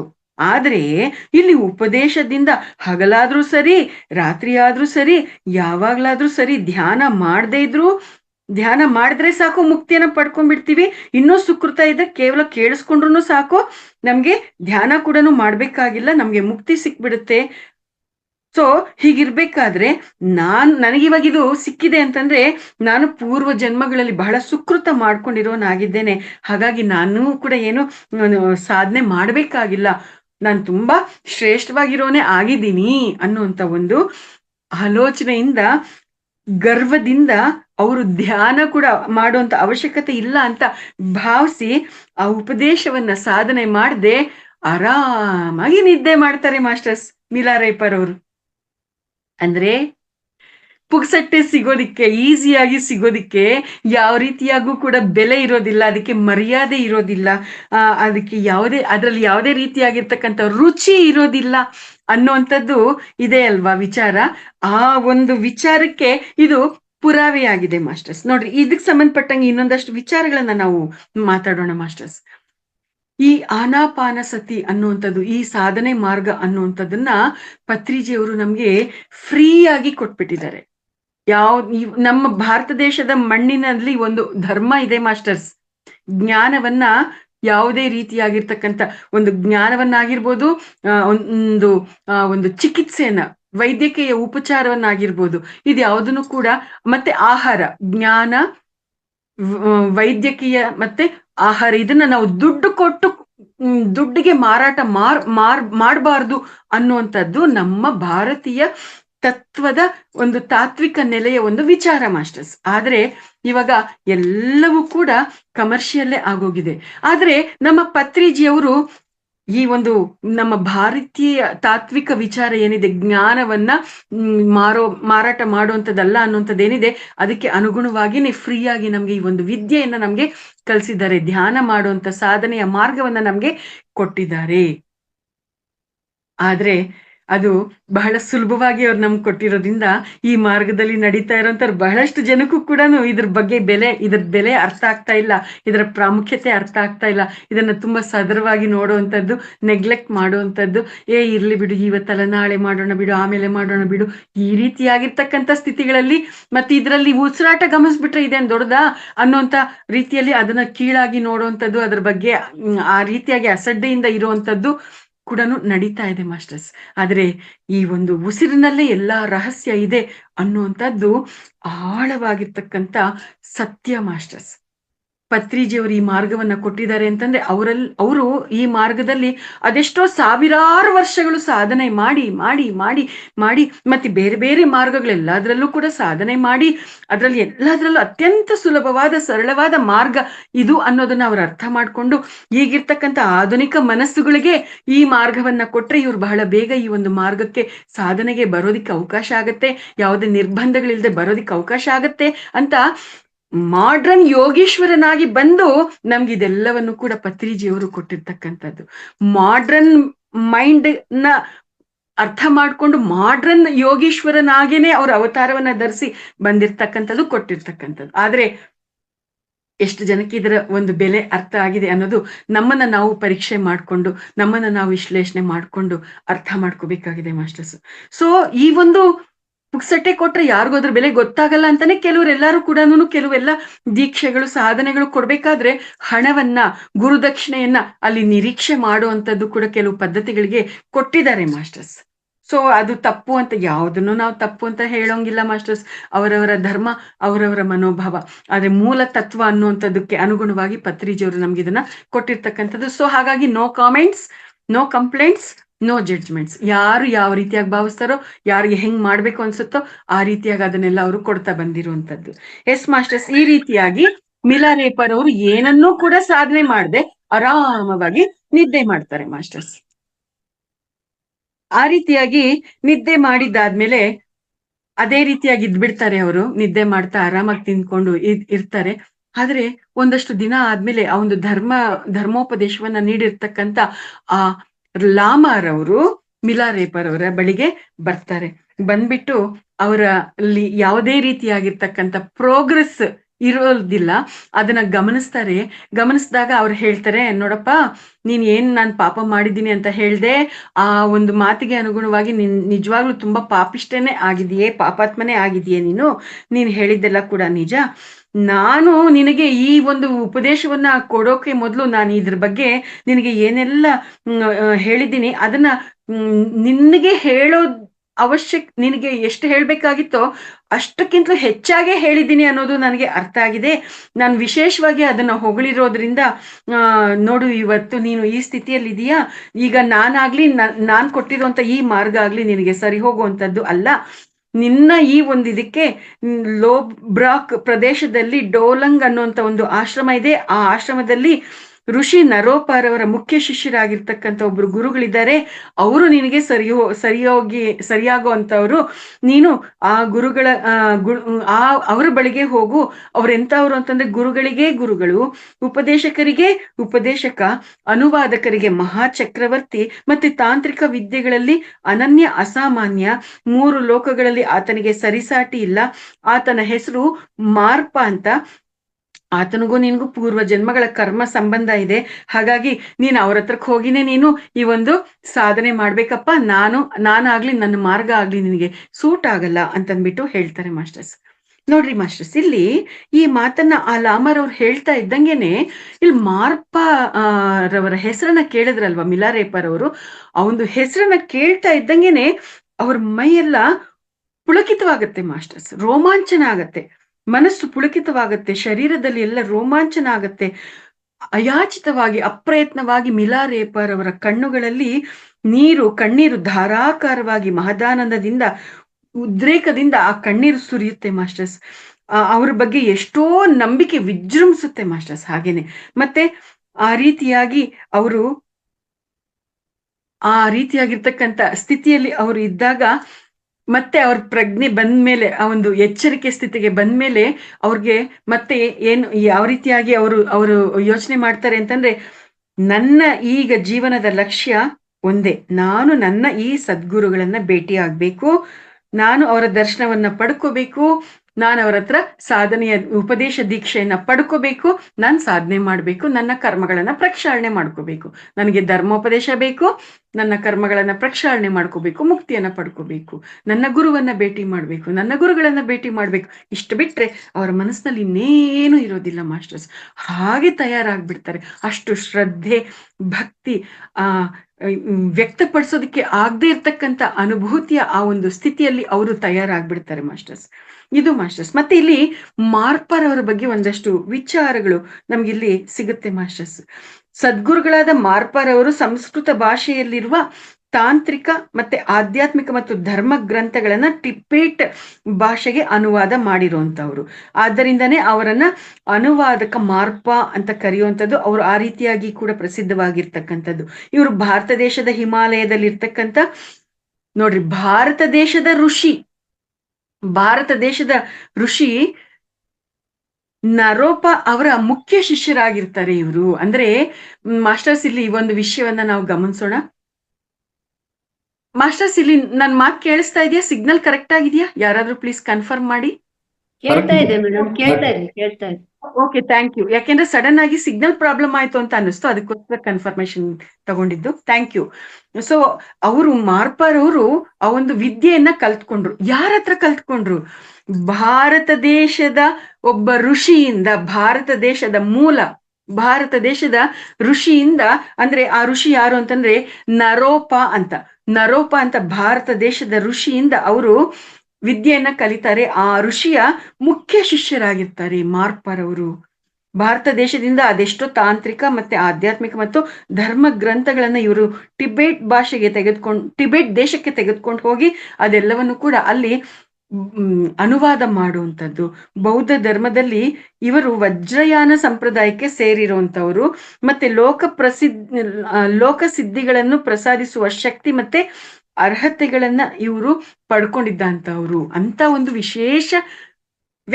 ವಿಶೇಷವಾಗಿರ್ತಕ್ಕಂಥ ಸಾಧಕರಾಗಿದ್ರು ಮಾರ್ಪರ್ ಅವರು. ಅಂತಹ ಮಾರ್ಪ ಅನ್ನುವಂಥ ಗುರುಗಳ ಜೊತೆ ಮಿಲಾರೇಪರ್ ಅವರಿಗೆ ಅನೇಕ ಜನ್ಮಗಳ ಆ ಒಂದು ಪರಂಪರೆಯ ಒಂದು ನಂಟು ಇದ್ದಿದ್ದು, ಕರ್ಮ ಬಂಧ ಅನ್ನುವಂಥದ್ದು ಇದ್ದಿದ್ದು. ಹಾಗಾಗಿ ನೋಡ್ರಿ, ಸುತ್ತಿ ಸುತ್ತಿ ಸುತ್ತಿ ಎಲ್ಲಿಗೆ ಸೇರ್ಬೇಕು, ಏ ಗೂಟಿ ಪಕ್ಷಿ ಆ ಗೂಟಿಗೆ ಸೇರುತ್ತುಂದಿ ಅಂತ ಹೇಳ್ತಾರಲ್ವಾ, ಯಾವ ಗೂಡಿನ ಪಕ್ಷಿ ಆ ಗೂಡಿಗೆ ಸೇರುತ್ತೆ ಅಂತ ಹೇಳ್ತಾರಲ್ವಾ, ಅದೇ ರೀತಿಯಾಗಿ ಇವ್ರು ಯಾವ ಗುರುಗಳ ಬಳಿಗೆ ಹೋಗ್ಬೇಕಾಗಿತ್ತೋ, ಯಾವ ಗುರುಗಳ ಬಳಿ ಸಾಧನೆ ಮಾಡ್ಬೇಕಾಗಿತ್ತೋ, ಯಾವ ಮಾರ್ಗದಲ್ಲಿ ನಡಿಬೇಕಾಗಿತ್ತೋ ಅದೇ ಮಾರ್ಗಕ್ಕೆ ಅವರು ಕನೆಕ್ಟ್ ಆದ್ರು. ಅಲ್ಲಿಗೆ ಅವರು ಹೋಗೋದಿಕ್ಕೆ ಎಲ್ಲ ದಾರಿ ಆಯ್ತು. ಇದು ಮಾಸ್ಟರ್ಸ್. ಇಲ್ಲಿಗೆ ಅವ್ರ ಬಗ್ಗೆ ಅವ್ರಿಗೆ ಈ ವಿಚಾರ ಗೊತ್ತಾಗತ್ತೆ. ಅವ್ರ ಹತ್ರ ಹೋಗೋದಿಕ್ಕೆ ಅವರು ಎಲ್ಲ ಕೂಡ ಸಿದ್ಧವಾಗ್ತಾರೆ. ಆತುರತೆಯಿಂದ, ಕಾತುರತೆಯಿಂದ, ತೀವ್ರವಾದ ತುಡಿತದಿಂದ ತಯಾರಾಗ್ತಾರೆ ಅನ್ನುವಂಥದ್ದು. ಇವತ್ತಿಗೆ ಈ ವಿಚಾರಗಳಿಗೆ ನಾವಿಲ್ಲಿ ವಿರಾಮ ಕೊಡೋಣ ಮಾಸ್ಟರ್ಸ್. ಮುಂದಿನ ವಿಚಾರಗಳನ್ನ ನಾವು ನಾಳೆ ದಿನ ಮುಂದಿನ ಭಾಗದಲ್ಲಿ ಮುಂದುವರಿಸೋಣ ಮಾಸ್ಟರ್ಸ್. ಸೊ ಇಷ್ಟೆಲ್ಲ ವಿಚಾರಗಳನ್ನ ಇವತ್ತು ನಾನು ಹಂಚ್ಕೊಳ್ಳೋದಿಕ್ಕೆ ಅವಕಾಶ ಮಾಡಿಕೊಟ್ಟಿರ್ತಕ್ಕಂಥ ಮಹಾವತಾರ್ ಫೌಂಡೇಶನ್ ವೇದಿಕೆಗೆ ಮತ್ತೆ ಅವಕಾಶವನ್ನ ಕೊಟ್ಟಿರ್ತಕ್ಕಂಥ ರಂಗನಾಥ್ ಸರ್ ಅವ್ರಿಗೆ ನಾನು ಆತ್ಮಪೂರ್ವಕವಾಗಿರ್ತಕ್ಕಂಥ ಧನ್ಯವಾದಗಳನ್ನ ಮತ್ತೆ ಕೃತಜ್ಞತೆಗಳನ್ನ ಅರ್ಪಿಸ್ತಾ ಇದ್ದೀನಿ masters. Thank you, thank you, thank you, thank you very much. Thank you madam. ಹೃತ್ಪೂರ್ವಕ ಧನ್ಯವಾದಗಳು ತಮಗೆ. ಅದ್ಭುತವಾದ ಈ ಪ್ರಾತಃ ಕಾಲದಲ್ಲಿ ಮಿಲೇರಪ್ಪ ಅವರ ಜೀವನ ಚರಿತ್ರವನ್ನು ನಾವು ಅದ್ಭುತ ರೀತಿಯಲ್ಲಿ ಆಳವಾದ ವಿಜ್ಞಾನವನ್ನು ತಿಳ್ಕೊತಾ ಇದ್ವಿ ಮಾಸ್ಟರ್ಸ್. ಇದನ್ನು ಪದೇ ಪದೇ ಮನನ ಮಾಡಬೇಕು ಅಂತ ನಿಮ್ಗೆಲ್ಲರೂ ಮತ್ತೆ ಒಂದ್ಸರಿ ನೆನಪಿ ಮಾಡ್ತಾ ಇದ್ವಿ. ಮತ್ತೆ ನೀವು ಎಲ್ಲರನ್ನು ಮನನ ಮಾಡೋದು ತುಂಬಾ ಉತ್ತಮ ಆಗತ್ತೆ. ಮನನ ಮಾಡೋದು ಅದರಿಂದನೇ ನಿಮ್ಗೆ ಅದು ನೆನಪಿನ ಶಕ್ತಿಯಲ್ಲಿ ಇರುತ್ತೆ. ಇಲ್ಲಾಂದ್ರೆ ಪದೇ ಪದೇ ಎಷ್ಟು ಹೇಳಿದ್ರು, ಎಷ್ಟು ಸೆಷನ್ಸ್ ನಾವು ಕೇಳ್ಕೊಂಡಿದ್ರು ಪ್ರಯೋಜನ ಇರಲ್ಲ. ದಯವಿಟ್ಟು ಮನನ ಮಾಡ್ಕೊಳ್ಳಿ ಮನೆಯಲ್ಲಿ. Okay, right. ಈಗ ಮಧುರಾ ಮೇಡಮ್ ಮುಂದುವರಿಸಿ ಪ್ರಶ್ನೋತ್ತರ. ನಮಸ್ತೆ ಆತ್ಮಬಂಧುಗಳೇ. ಯಾರಾದ್ರೂ ಅಂದ್ರೆ ಇವತ್ತು ತುಂಬಾ ಅದ್ಭುತವಾಗಿ ಹೇಳಿದ್ರಿ ಮೇಡಮ್. ಇವತ್ತು ಅಂದ್ರೆ ಅವ್ರು ಎಷ್ಟು ಅಂದ್ರೆ ಸಡನ್ ಆಗಿ ಅವರು ಚೇಂಜ್ ಆಗ್ತಾರಲ್ಲ, ಅಂದ್ರೆ ಅವರು ಯಾವ್ದೋ ಕೆಟ್ಟ ವೃತ್ತಿಯನ್ನು ಮಾಡ್ತಾ ಇರ್ತಾರೆ. ಅಂದ್ರೆ ಸಡನ್ ಆಗಿ ಅವರು ಚೇಂಜ್ ಆಗಿ, ಅಂದ್ರೆ ನಾನು ಒಂದು ಕರ್ಮ ಮಾರ್ಗಕ್ಕೆ ಇದ್ ಮಾಡ್ಕೋಬೇಕು, ಜ್ಞಾನ ಮಾರ್ಗವನ್ನು ತಗೋಬೇಕು ಅಂತ ಚೇಂಜ್ ಆಗ್ತಾ ಇರ್ತಾರೆ. ಅದು ಒಂಥರ ಅದ್ಭುತವಾಗಿದೆ ಮೇಡಮ್. ಅಂದ್ರೆ ಎಷ್ಟು ಜ್ಞಾನ ಅಂದ್ರೆ ಅವರಿಗೆ. ನಾನು ಒಂದು ಈ ತರ ವೃತ್ತಿಯಲ್ಲಿದ್ದು ನಾನೇನು ಸಾಧನೆ ಮಾಡ್ಲಿಕ್ಕೆ ಆಗಲ್ಲ, ಈ ವೃತ್ತಿಯನ್ನು ಅಂದ್ರೆ ಜ್ಞಾನ ಮಾರ್ಗಕ್ಕೆ ಹೋಗೋಣ, ಅದರಿಂದ ನಾನು ಅಂದ್ರೆ ಯಾಕೆ ಈ ತರ ಪ್ರವೃತ್ತಿಯಲ್ಲಿ ಇದ್ದೀನಿ, ನಾನು ಇದನ್ನ ಚೇಂಜ್ ಮಾಡ್ಕೊಳ್ಳೋಣ ಅಂತ ತುಂಬಾ ಚೆನ್ನಾಗಿ ತಿಳಿಸ್ಕೊಟ್ಟಿದ್ದೀರಾ. ಅದ್ಭುತವಾದ ಅಂದ್ರೆ ನಾವು ಓದ್ಲಿಕ್ಕೆ ಆಗಲ್ಲ ಆ ಬುಕ್ ಅನ್ನು ನೀವು ಅಷ್ಟು ಕ್ಲೀನ್ ಆಗಿ ಒಂದೊಂದು ಪಾಯಿಂಟ್ ಅಷ್ಟು ಚಂದ ಮಾಡಿ ತಿಳಿಸ್ಕೊಟ್ಟಿದ್ದೀರಾ madam. Thank you madam, thank you, thank you madam. ನಂದೊಂದು ಕ್ವಶನ್ ಇದೆ. ಅಂದ್ರೆ ಈಗ ಅಂದ್ರೆ ಅವ್ರೀಗ ಮಿಲೇರಪ್ಪ ಅವರು ಅಂದ್ರೆ ಅಷ್ಟು ಅಂದ್ರೆ ಕೆಟ್ಟ ಪ್ರವೃತ್ತಿಯಲ್ಲಿ ಇರ್ತಾರಲ್ವಾ, ಅಂದ್ರೆ ಅವರು ಅಂದ್ರೆ ಅದು ಏನು ಈ ಜ್ಞಾನ ಅಥವಾ ಧ್ಯಾನ ಅದ್ರ ಬಗ್ಗೆ ಏನು ಐಡಿಯಾನೇ ಇರಲ್ಲ. ಅವ್ರಿಗೆ ಹೇಗೆ ಸಡನ್ ಆಗಿ ಅವರಿಗೆ ಆ ತರ ನಾನು ಆಗ್ಬೇಕು ಅನ್ನೋದೊಂದು ಬರುತ್ತೆ? ಮೇಡಮ್, ಇದಕ್ ಸಂಬಂಧಪಟ್ಟ ಹಾಗೆ ನನಗೂ ಕೂಡ ಪ್ರಶ್ನೆ ಇತ್ತು. ಯಾಕೆ ಅವ್ರಿಗೆ ಆ ಒಂದು ಇದು ಪಾಪ ಮಾರ್ಗ, ಈ ಪಾಪ ಮಾರ್ಗವನ್ನ ಬಿಟ್ಟು ನಾನು ಧರ್ಮ ಮಾರ್ಗಕ್ಕೆ ಹೋಗ್ಬೇಕು ಅನ್ನುವಂಥದ್ದು ಅವ್ರಿಗೆ ಅಂತ ಒಂದು ಆಲೋಚನೆ ಹೇಗ್ ಬಂತು ಅನ್ನುವಂಥ ಪ್ರಶ್ನೆ ನನಗೂ ಇತ್ತು. ಒಂದು ಸಂದರ್ಭದಲ್ಲಿ ನಾನು ನಾಗೇಶ್ವರರಾವ್ ಮಾಸ್ಟರ್ ಅವ್ರ ಜೊತೆ ನಾನು ಮಾತಾಡಿದಾಗ ಅವ್ರ ಕಡೆಯಿಂದ ನನ್ಗೆ ಗೊತ್ತಾಗಿದ್ದೇನು ಅಂತಂದ್ರೆ, ಅವರು ಒಂದು ಕ್ಷುದ್ರ ವಿದ್ಯೆಗಳನ್ನ ಪ್ರಯೋಗ ಮಾಡಿ ಬಾರ್ಲಿ ಬೆಳೆಯನ್ನ ನಾಶ ಮಾಡಿ ಅವ್ರು ವಾಪಸ್ ಬರ್ತಾ ಇರ್ಬೇಕಾದ್ರೆ ಅವ್ರಿಗೆ ಮಾರ್ಗ ಮಧ್ಯದಲ್ಲಿ ನಾಯಿ ಕಚ್ಚುತ್ತೆ ಅನ್ನುವಂಥದ್ದು ವಿಚಾರ ಇದೆ ಅಲ್ವಾ. ಆ ಸಂದರ್ಭದಲ್ಲಿ ನಾಯಿಯನ್ನ ಕಚ್ಚೋದು, ಅದು ಕತ್ಲಲ್ಲಿ ಅವ್ರು ಹೋಗ್ತಾ ಇರ್ಬೇಕಾದ್ರೆ ಆ ನಾಯಿಯ ಮರಿಗಳನ್ನ ತುಳಿದಿರ್ತಾರೆ.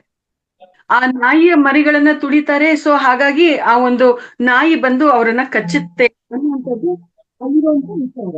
ಅಂದ್ರೆ ಈ ಎಲ್ಲ ಆ ನಾಯಿಯನ್ನ ಬಿಟ್ಟಿರೋದು ಅವ್ರ ಚಿಕ್ಕಮ್ಮ ಅನ್ನುವಂಥದ್ದು ಬೇರೆ ರೀತಿಯಲ್ಲಿ ಇದೆ. ಬಟ್ ಅದೇನು ಅನ್ನೋದು ನನಗೂ ಕೂಡ ಒಂದು ರೆಫರೆನ್ಸ್ ಸಿಕ್ಕಿಲ್ಲ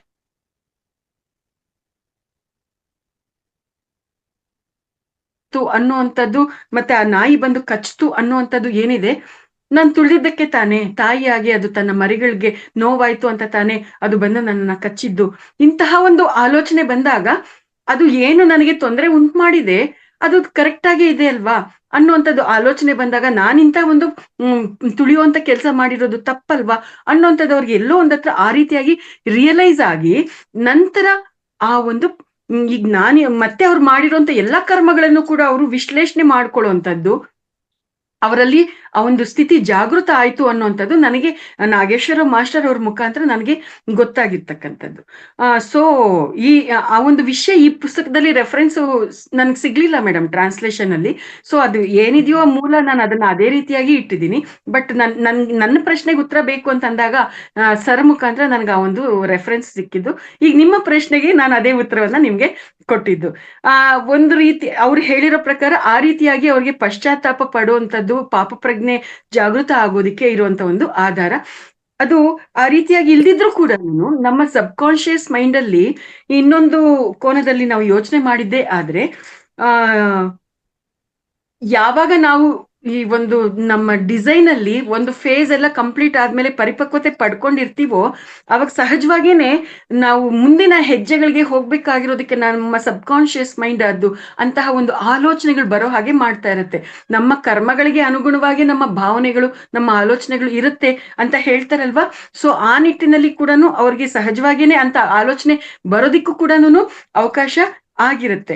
ಸೊ ಒಬ್ಬೊಬ್ರಿಗೆ ಅವ್ರಿಗೆ ನಾಯಿ ಕಚ್ಚಿರೋದ್ರಿಂದ ಆದ್ರೂ ಟರ್ನಿಂಗ್ ಸಿಕ್ಕಿರ್ಬೋದು, ಅಥವಾ ಅವರ ಸಬ್ ಕಾನ್ಶಿಯಸ್ ಮೈಂಡ್ ಅಲ್ಲಿ ಇರುವಂತ ವಿಚಾರಗಳಿಂದ ಆದ್ರೂ ಕೂಡ ಅವ್ರಿಗೆ ಅಂತ ಒಂದು ಆಲೋಚನೆ ಬರೋದಿಕ್ಕೆ ಅವಕಾಶ ಇದೆ.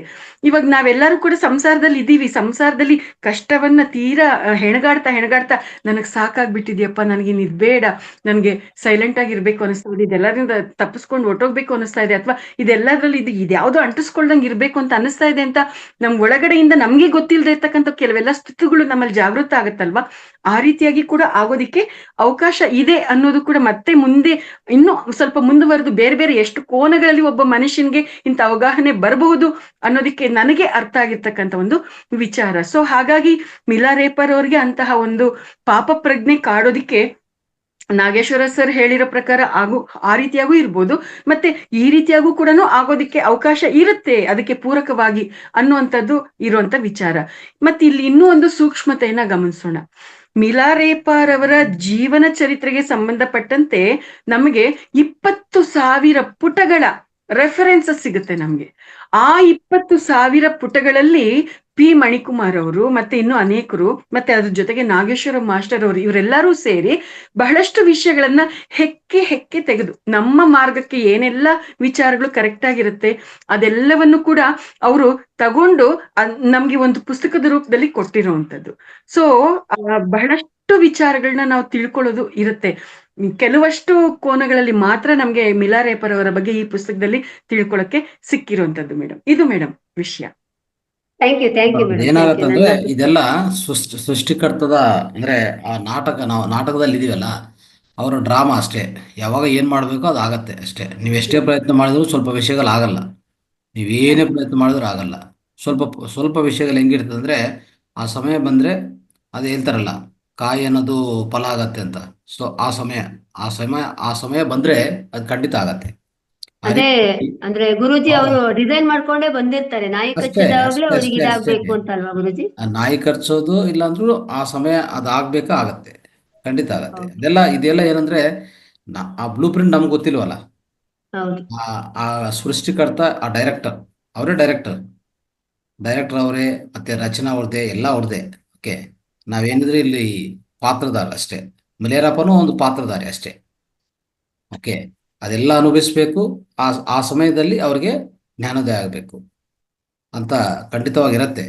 ಸೊ ಅದಕ್ಕೋಸ್ಕರ ಇವೆಲ್ಲ ಆಗೋದು.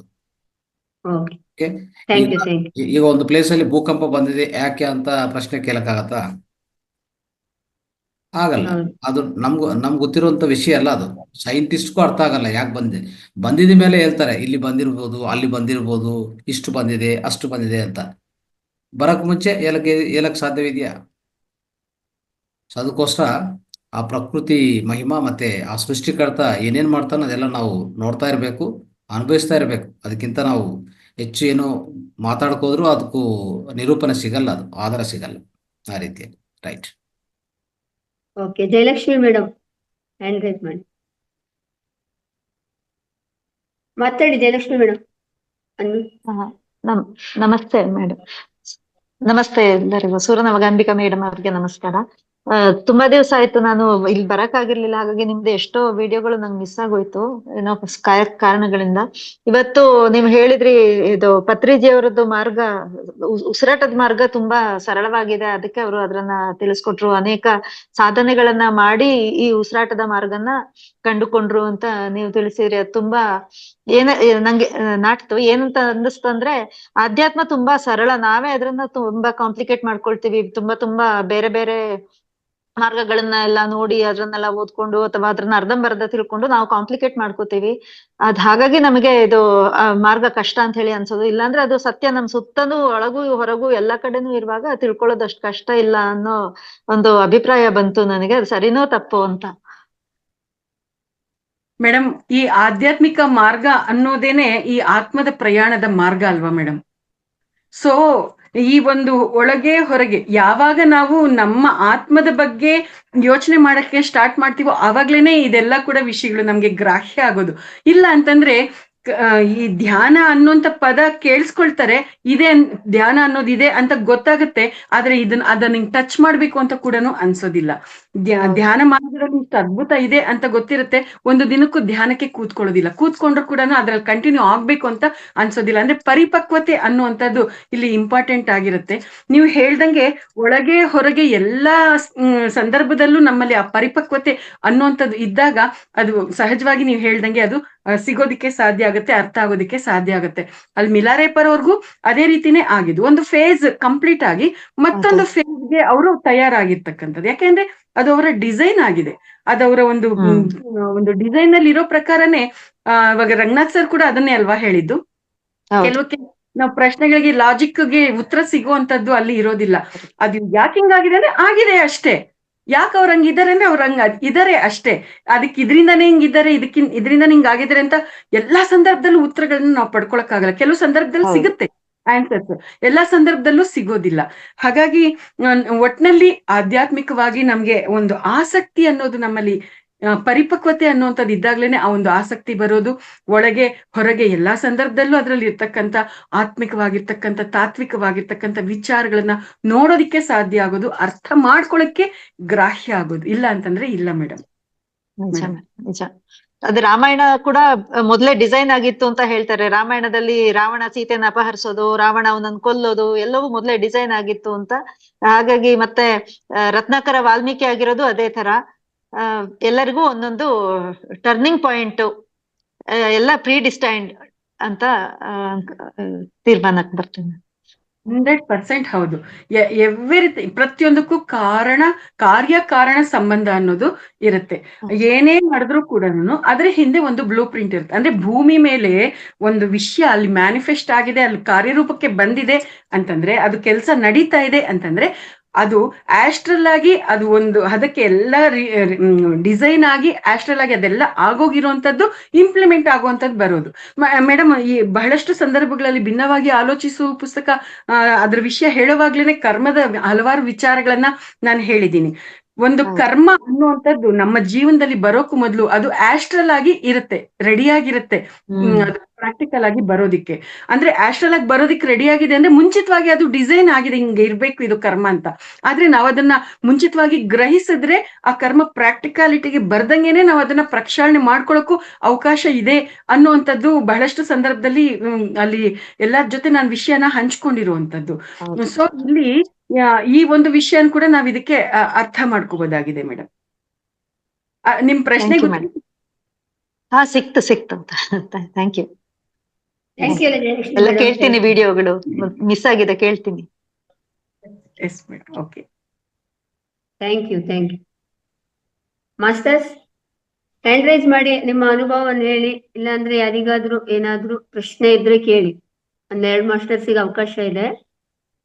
ಮೇಡಮ್ ಹೋಗ್ಬಿಡ್ತಾರೆ, ಆಮೇಲೆ ಸಿಗಲ್ಲ ಮತ್ತೆ. ನಮಸ್ತೆ ಮಾಸ್ಟರ್. ಈ ದಿನ ನಮಸ್ತೆ ಮೇಡಮ್. ತುಂಬಾ ಅದ್ಭುತವಾಗಿ ನಿಮ್ ತರ ಮೇ ಬಿ ಇನ್ನೊಬ್ರ ಕೈಯಲ್ಲಿ ಏನೋ ಮಿರ್ಲೈರೇಪ್ ಅವ್ರದ್ದು ಏನಾದ್ರು ಬುಕ್ ಸಿಕ್ಕಿದ್ರೆ ಇಷ್ಟು ಅದ್ಭುತವಾಗಿ ಹೇಳ್ತಾ ಇದ್ರು ಎಂದು ಗೊತ್ತಿಲ್ಲ. ಬಟ್ ನಿಮ್ಮ ಬಾಯಲ್ಲಿ ಅದನ್ನ ಕೇಳೋದಕ್ಕೆ ಒಂದು ಅದ್ಭುತ. ಯಾಕೆ ಅಂದ್ರೆ ಆ ಒಂದು ವಿವರಣೆ ಕೊಡೋದಕ್ಕೆ ಅಷ್ಟು ಈಸಿ ಅಲ್ಲ. ಯಾವುದೇ ಒಂದು ಪೇಜ್ ಬುಕ್ ಓದಿದ್ರೆ ನಮಗೆ ಒಂದ್ ಲೈನ್ ಹೇಳಕ್ ಸಾಧ್ಯ ಆಗುತ್ತೆ ಅಷ್ಟೇ. ಬಟ್ ನೀವು ಅಷ್ಟಕ್ಕೊಂದೆಲ್ಲ ಜ್ಞಾನ ತಿಳ್ಕೊಂಡು ಅಷ್ಟಕ್ಕೊಂದೆಲ್ಲ ಏನೋ ಓದ್ಬಿಟ್ಟು ನಮ್ಗೆಲ್ಲ ಇಷ್ಟಕ್ಕೊಂದು ವಿವರಣೆ ಕೊಡ್ತಾ ಇದ್ದೀರಾ. ನಿಮ್ಗೆ ಅದೇಂತಾರೆ ಯೂನಿವರ್ಸ್ ಕಡೆಯಿಂದ ತುಂಬಾ ಅದ್ಭುತವಂತ ನಿಮ್ಮ ಕಡೆ ಶಕ್ತಿ ಇದೆ. ಆ ಒಂದು ಗ್ರಹಿಸುವಂತ ಒಂದು ಶಕ್ತಿ ಇದೆ, ಆ ಹೇಳುವಂತ. ಹಾಗೆ ನೀವು ಹೇಳ್ತಾ ಇರೋದು ಕೂಡ ಈಸಿಯಾಗಿ ಇನ್ನೊಬ್ಬರಿಗೆ ಮನದಟ್ಟಾಗುವಂಥದ್ದು, ಅದು ಮೇನ್ ಇಂಪಾರ್ಟೆಂಟ್. ಯಾಕಂದ್ರೆ ತುಂಬಾ ಟೈಮ್ ನಾವೇನ್ ಮಾಡ್ತಿರ್ತೀವಿ, ಕೇಳ್ತಾ ಇರ್ತೀವಿ, ಬಟ್ ಇನ್ನೊಬ್ಬರಿಗೆ ಮನದಟ್ಟ ಆಗಿಲ್ಲ ಅಂತಂದ್ರೆ ಅದು ಹೇಳಿದ್ದು ವೇಸ್ಟ್ ಆಗುತ್ತೆ. ಬಟ್ ನೀವ್ ಹೇಳುವಂತದ್ದು ತುಂಬಾ ಈಸಿಯಾಗಿ ಯಾರಿಗಾದ್ರೂ ಕೂಡ ಮನದಟ್ಟಾಗುವಂತ ಒಂದು ವೇದಲ್ಲಿ ನೀವು ಹೇಳ್ಕೊಳ್ತಾ ಇದ್ದೀರಾ. ತುಂಬಾ ಚೆನ್ನಾಗಿತ್ತು ತಮ್ಮ ಒಂದು ವಿವರಣೆ. Thank you so much madam. Thank you Rajesh sir, thank you very much. ನಿಮ್ಮೆಲ್ಲರ ಮಾತುಗಳು ನನಗೆ ಮತ್ತಷ್ಟು ಉತ್ಸಾಹವನ್ನ, ಶಕ್ತಿಯನ್ನ, ಪ್ರೇರಣೆಯನ್ನ ತುಂಬ್ತಾ ಇದೆ. ಹೆಚ್ಚು ಹೆಚ್ಚು ಜವಾಬ್ದಾರಿಯನ್ನ ತುಂಬ್ತಾ ಇದೆ. ನನಗೆ ಮತ್ತಷ್ಟು ಕರ್ತವ್ಯ ಪ್ರಜ್ಞೆ ಹೆಚ್ಚಾಗೋ ಹಾಗೆ ಮಾಡ್ತಾ ಇದೆ. ನಿಮ್ಮೆಲ್ಲರ ಮಾತುಗಳಿಗೆ ನಾನು ಆಭಾರಿಯಾಗಿದ್ದೇನೆ. ನಿಮ್ಮ ಎಲ್ಲರ ಫೀಡ್ಬ್ಯಾಕ್ಗೆ thank you, thank you, thank you very much. Thank you Raju sir. Harish sir, unmute ಮಾಡಿದ್ದೀನಿ, ಮಾತಾಡಿ. ಮೇಡಮ್ ನಮಸ್ತೆ. ಹಾ ನಮಸ್ತೆ. ನಮಸ್ತೆ ಮೇಡಮ್.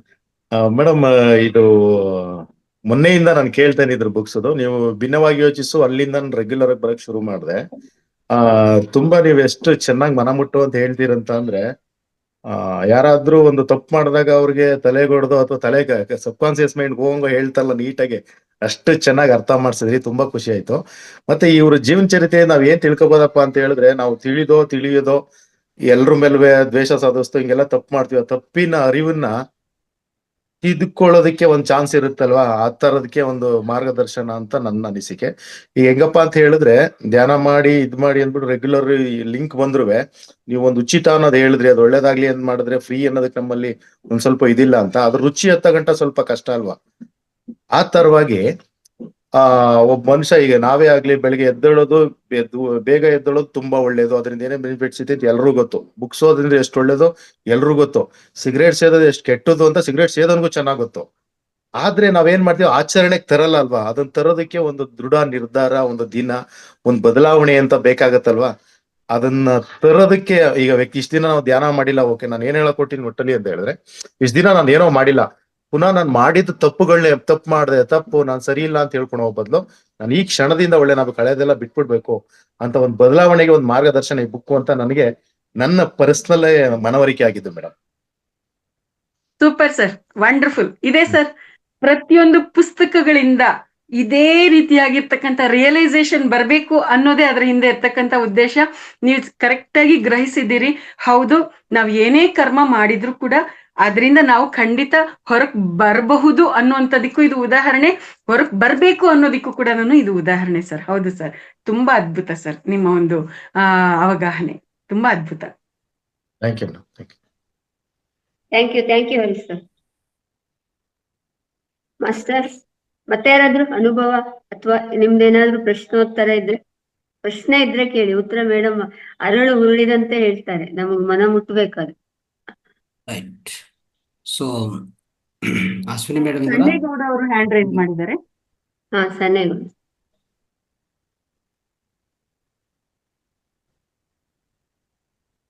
ನಮಸ್ತೆ ಮಾಸ್ಟರ್ಸ್. ನಮಸ್ತೆ ಮೇಡಮ್. ನಮಸ್ತೆ ಸರ್. ತಮ್ಮ ಒಂದು ವಾಚನ ರೀತಿ ಅದ್ಭುತವಾಗಿದೆ. ಎಂತರಿಗೂ ಕೂಡ ಪ್ರಶ್ನೆ ಬರೋ ರೀತಿಲೇ ಇಲ್ಲ. ಯಾಕಂದ್ರೆ ಪ್ರಶ್ನೆ ಉದ್ಭವ ಆಗುತ್ತೆ ಅಂತಂದ್ರೆ ಸಮಂಜಸವಾಗಿರ್ತಕ್ಕಂಥ ರೀತಿಯಲ್ಲಿ ನೀವು ಹೇಳ್ತಕ್ಕಂಥದ್ರೊಳಗ ಗೊತ್ತಾಗ್ಬಿಟ್ಟಿದೆ, ಅಯ್ಯೋ ಇದಕ್ಕೆ ಉತ್ತರ ಕೊಟ್ರು ಅಂತ ಹೇಳ್ಬಿಟ್ಟು. ಒಂದು ನಾವು ಸೂಕ್ಷ್ಮವಾಗಿ ಗಮನಿಸ್ಬೇಕು ಅಂತಂದ್ರೆ, ಸ್ಪಿರಿಚುವಲ್ ಮಾಸ್ಟರ್ಸ್ ಭೂಮಿ ಬಂದದ್ ನೋಡಿದಾಗ ಭಕ್ತ ಪ್ರಹ್ಲಾದ ಇರ್ಬೋದು, ಶ್ರೀರಾಮಚಂದ್ರ ಇರ್ಬೋದು, ಶ್ರೀಕೃಷ್ಣ ಪರಮಾತ್ಮ ಇರ್ಬೋದು, ಇವ್ರನ್ನೆಲ್ಲ ನೋಡಿದಾಗ ಅವರು ಬೈಬರ್ತೆ ಅವ್ರದ್ದು ಅಗಾಧವಾದ ಶಕ್ತಿ ಹೊತ್ಕೊಂಡು ಬಂದಿದ್ರು. ಅವರಿಂದ ಎಲ್ಲದೂ ಸಾಧ್ಯ ಆಗ್ತಾ ಇತ್ತು. ಹಂಗೆ ಬಟ್ ರಾವಣ ದುಷ್ಟ ಶಕ್ತಿ ಏನು ಉತ್ತರ ತಾಳಿದ್ರು, ಅವ್ರ ಜನ್ಮಕ್ ಬಂದ ನಂತರ ಕೆಲವೊಂದು ತಪಶಕ್ತಿಯಿಂದ ಅದನ್ನ ಪಡ್ಕೊಂಡು ಅಲ್ಲಿ ಏನ್ ನಾಶ ಮಾಡ್ಬೇಕು ಮಾಡಿದ್ರು. ಕೊನೆಗೆ ಮತ್ತು ಅವ್ರು ಯಾರ ಕಡೆಯಿಂದ ಅಂತ್ಯ ಆಗ್ಬೇಕು ಆಯ್ತು. ಬಟ್ ಇಲ್ಲಿ ನಾವು ಸೂಕ್ಷ್ಮವಾಗಿ ಗಮನ ನೋಡಿದ್ರೆ ಅವರೆಲ್ಲರೂ ದೈವ ಪುರುಷರು, ಅವರೆಲ್ಲ ಮಾಡಕ್ ಆಯ್ತು. ನಮ್ಮ ಸಾಮಾನ್ಯರ ಕಡೆಯಿಂದ ಇದನ್ನೆಲ್ಲ ಮಾಡಕ್ ಆಗಲ್ಲ ಅಂತ ಒಂದು ಕೊರಗು ಅಥವಾ ಅನಿಸಿಕೆ ಇತ್ತು. ಬಟ್ ಮೈಲಾರಪ್ಪರ ಒಂದು ಜೀವನ ಚರಿತ್ರೆ ನೋಡಿದಾಗ, ಸಾಮಾನ್ಯರಾಗಿದ್ದು ಅವರ ದೊಡ್ಡಪ್ಪ ಚಿಕ್ಕಪ್ಪರ ಕಡೆಯಿಂದ ಅನ್ಯಾಯ ಆದಾಗ ತಾಯಿ ಒಂದು ಪ್ರೇರೇಪಣೆಯಿಂದ ಹೋಗಿ ವಿದ್ಯೆ ಕಲ್ತು, ದುಷ್ಟ ವಿದ್ಯೆ ಕಲ್ತು, ಅದನ್ನ ಏನ್ ಸೇಡ್ ತೀರ್ಸ್ಬೇಕು ಸೇಡ್ ತೀರ್ಸ್ಕೊಂಡು ಅಲ್ಲಿ ಮುಗಿಸಿ ಮತ್ತೆ ಅದನ್ನ ಬೇರೆದಕ್ಕೆ ಬಳಸ್ಬೋದಾಗಿತ್ತು, ಅದನ್ನ ತನ್ನ ವಿನಾಶಕ್ಕೆ ಬಳಸ್ಬೋದಾಗಿತ್ತು. ಬಟ್ ಅವ್ರಿಗೆ ಪರಿವರ್ತನೆ ಆಯ್ತು. ನೋಡಿ, ಜಗದ ನಿಯಮ ಹೆಂಗಿದೆ, ಅದೇ ಸಾಮಾನ್ಯ ವ್ಯಕ್ತಿ ದುಷ್ಟ ಶಕ್ತಿ ಪಡ್ಕೊಂಡು ಸೇಡ್ ತೀರ್ಸ್ಕೊಂಡ್ ನಂತರ ಮತ್ತೆ ಒಳ್ಳೆ ಶಕ್ತಿ ಪಡ್ಕೊಂಡು ಮಹಾನ್ ಸಾಧಕನ ಆಗ್ಬೇಕು ಅನ್ನೋದಕ್ಕೂ ನಾಳೆ ಇದ್ರಲ್ಲಿ ನಮ್ಗೆ ಗೊತ್ತಾಗುತ್ತೆ ಏನ್ ಮಾಡಿದ್ರು ಅಂತ ಹೇಳ್ಬಿಟ್ಟು. ಬಟ್ ಸಾಮಾನ್ಯ ವ್ಯಕ್ತಿಗೂ ಕೂಡ ಇದೆಲ್ಲ ಸಾಧ್ಯತೆಗಳು ಇದಾವೆ ಅನ್ನೋದಕ್ಕೆ ಇದನ್ನ ಯಾಕೆ ನಮಗೆ ಪತ್ರಿಜಿ ಸರ್ ನಮಗೆ ಈ ಒಂದು ಸಂದರ್ಭದಲ್ಲಿ ಕೊಡ್ತಾರೆ ಅಂತಂದ್ರೆ, ಧ್ಯಾನ ಪ್ರಕ್ರಿಯೆಯಿಂದ ನೀವು ಹುಟ್ಟಿರ್ತಾನೆ ಅಗಾಧ ದೈವಿ ಪುರುಷ ಹುಟ್ಟದೇ ಇದ್ರೂ ಪರವಾಗಿಲ್ಲ, ಸಾಮಾನ್ಯವಾಗಿ ಹುಟ್ಟಿದ್ರು ಕೂಡ ನೀವು ಆ ಮಹತ್ ಕಾರ್ಯಗಳನ್ನ ಮಾಡ್ಲಿಕ್ಕೆ ಇಲ್ಲಿ ಸಾಧ್ಯತೆ ಐತಿ ಅನ್ನೋದನ್ನ ಸುಲಭ ರೀತಿಯಲ್ಲಿ ಮಾಡಬಹುದು ಅನ್ನೋದನ್ನ ನಮಗೆ ಧ್ಯಾನ ಪದ್ಧತಿಯನ್ನು ಕೊಟ್ಟು ಈ ಒಂದು ವೇದಿಕೆಯನ್ನ ಸಿದ್ಧಗೊಳಿಸಿ ರಂಗನಾಥ್ ಗುರುಜಿ ಕಡೆಯಿಂದ ನಮಗೆ ದಿನಂಪ್ರತಿ ಕೊಡ್ತಾ ಇದಾರಲ್ಲ, ನಿಮ್ಮಂತ ವಾಚಕರನ್ನ ಕರ್ಕೊಂಡ್ಬಂದು ನಮಗೆ ಸಾಮಾನ್ಯನಿಗೂ ಅರ್ಥ ಆಗೋ ರೀತಿಯಲ್ಲಿ ಹೇಳಿಸ್ಲಿಕ್ಕೆ ಒಂದು ವ್ಯವಸ್ಥೆ ಮಾಡಿದಾರಲ್ಲ, ಇದಕ್ಕೆ ಕೋಟಿ ಕೋಟಿ ನಮನಗಳನ್ನ ಹೇಳಕ್ ಇಷ್ಟಪಡ್ತೀನಿ. ತಮಗೂ ಕೂಡ ಅನಂತ ಧನ್ಯವಾದಗಳು ಮೇಡಮ್. ಮಾತಾಡ್ಲಿಕ್ಕೆ ಅವಕಾಶ ಕೊಡೋದಕ್ಕೆ ಎಲ್ಲರಿಗೂ ಕೂಡ ವಂದನೆಗಳು. Thank you Sannigowda sir, thank you very much. Thank you ಸನ್ನೇಗೌಡ್ರೆ, ಥ್ಯಾಂಕ್ ಯು. ನಮಸ್ಕಾರ ಅಶ್ವಿನಿ ಮೇಡಮ್ ಮೇಡಮ್. ಮಾತಾಡಿ. ಎಸ್ ನಮಸ್ತೆ ಮೇಡಮ್. ನಮಸ್ತೆ ಆಲ್ ಮಾಸ್ಟರ್ಸ್. ನಮಸ್ತೆ. ನಿಮ್ ಕ್ಲಾಸ್ ಎಷ್ಟು ಅದ್ಭುತವಾಗಿರುತ್ತೆ ಅಂತಂದ್ರೆ ಇವತ್ ಮಿಸ್ ಮಾಡ್ಕೊಂಡೆ. ಯಾಕೆ ಅಂತಂದ್ರೆ ಈಗ ಧ್ಯಾನಿಗಳು ಯಾರು ಸುಳ್ಳು ಹೇಳೋದಿಲ್ಲ, ನಾನು ಸುಳ್ಳು ಹೇಳಲ್ಲ. ಹಂಗೆ ಧ್ಯಾನ ಮಾಡ್ತಾ ನಿದ್ದೆ ಮಾಡ್ಬಿಟ್ಟಿದೀನಿ, ಹಂಗಾಗಿ ಕೇಳಲಿಲ್ಲ ಮೇಡಮ್, ಸಾರಿ.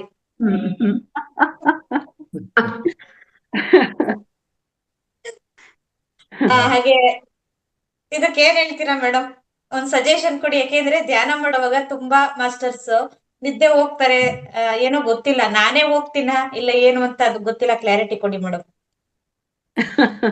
ಅದು ನಿದ್ದೆನ ಅಥವಾ ಬೇರೆ ಒಂದು ನಿಮ್ ಪ್ರಮೇಯನೇ ಇಲ್ಲದೆ ಬೇರೆ ಲೋಕಗಳಿಗೆ ಹೋಗಿರುವಂತದ್ದ ಅಥವಾ ಮಗದೊಂದು ಡೈಮೆನ್ಷನ್ ಹೋಗಿರೋದ ಅನ್ನುವಂಥದ್ದು ಇಲ್ಲಿ ಪ್ರಶ್ನೆ ಆಗತ್ತೆ ಅಶ್ವಿನಿ.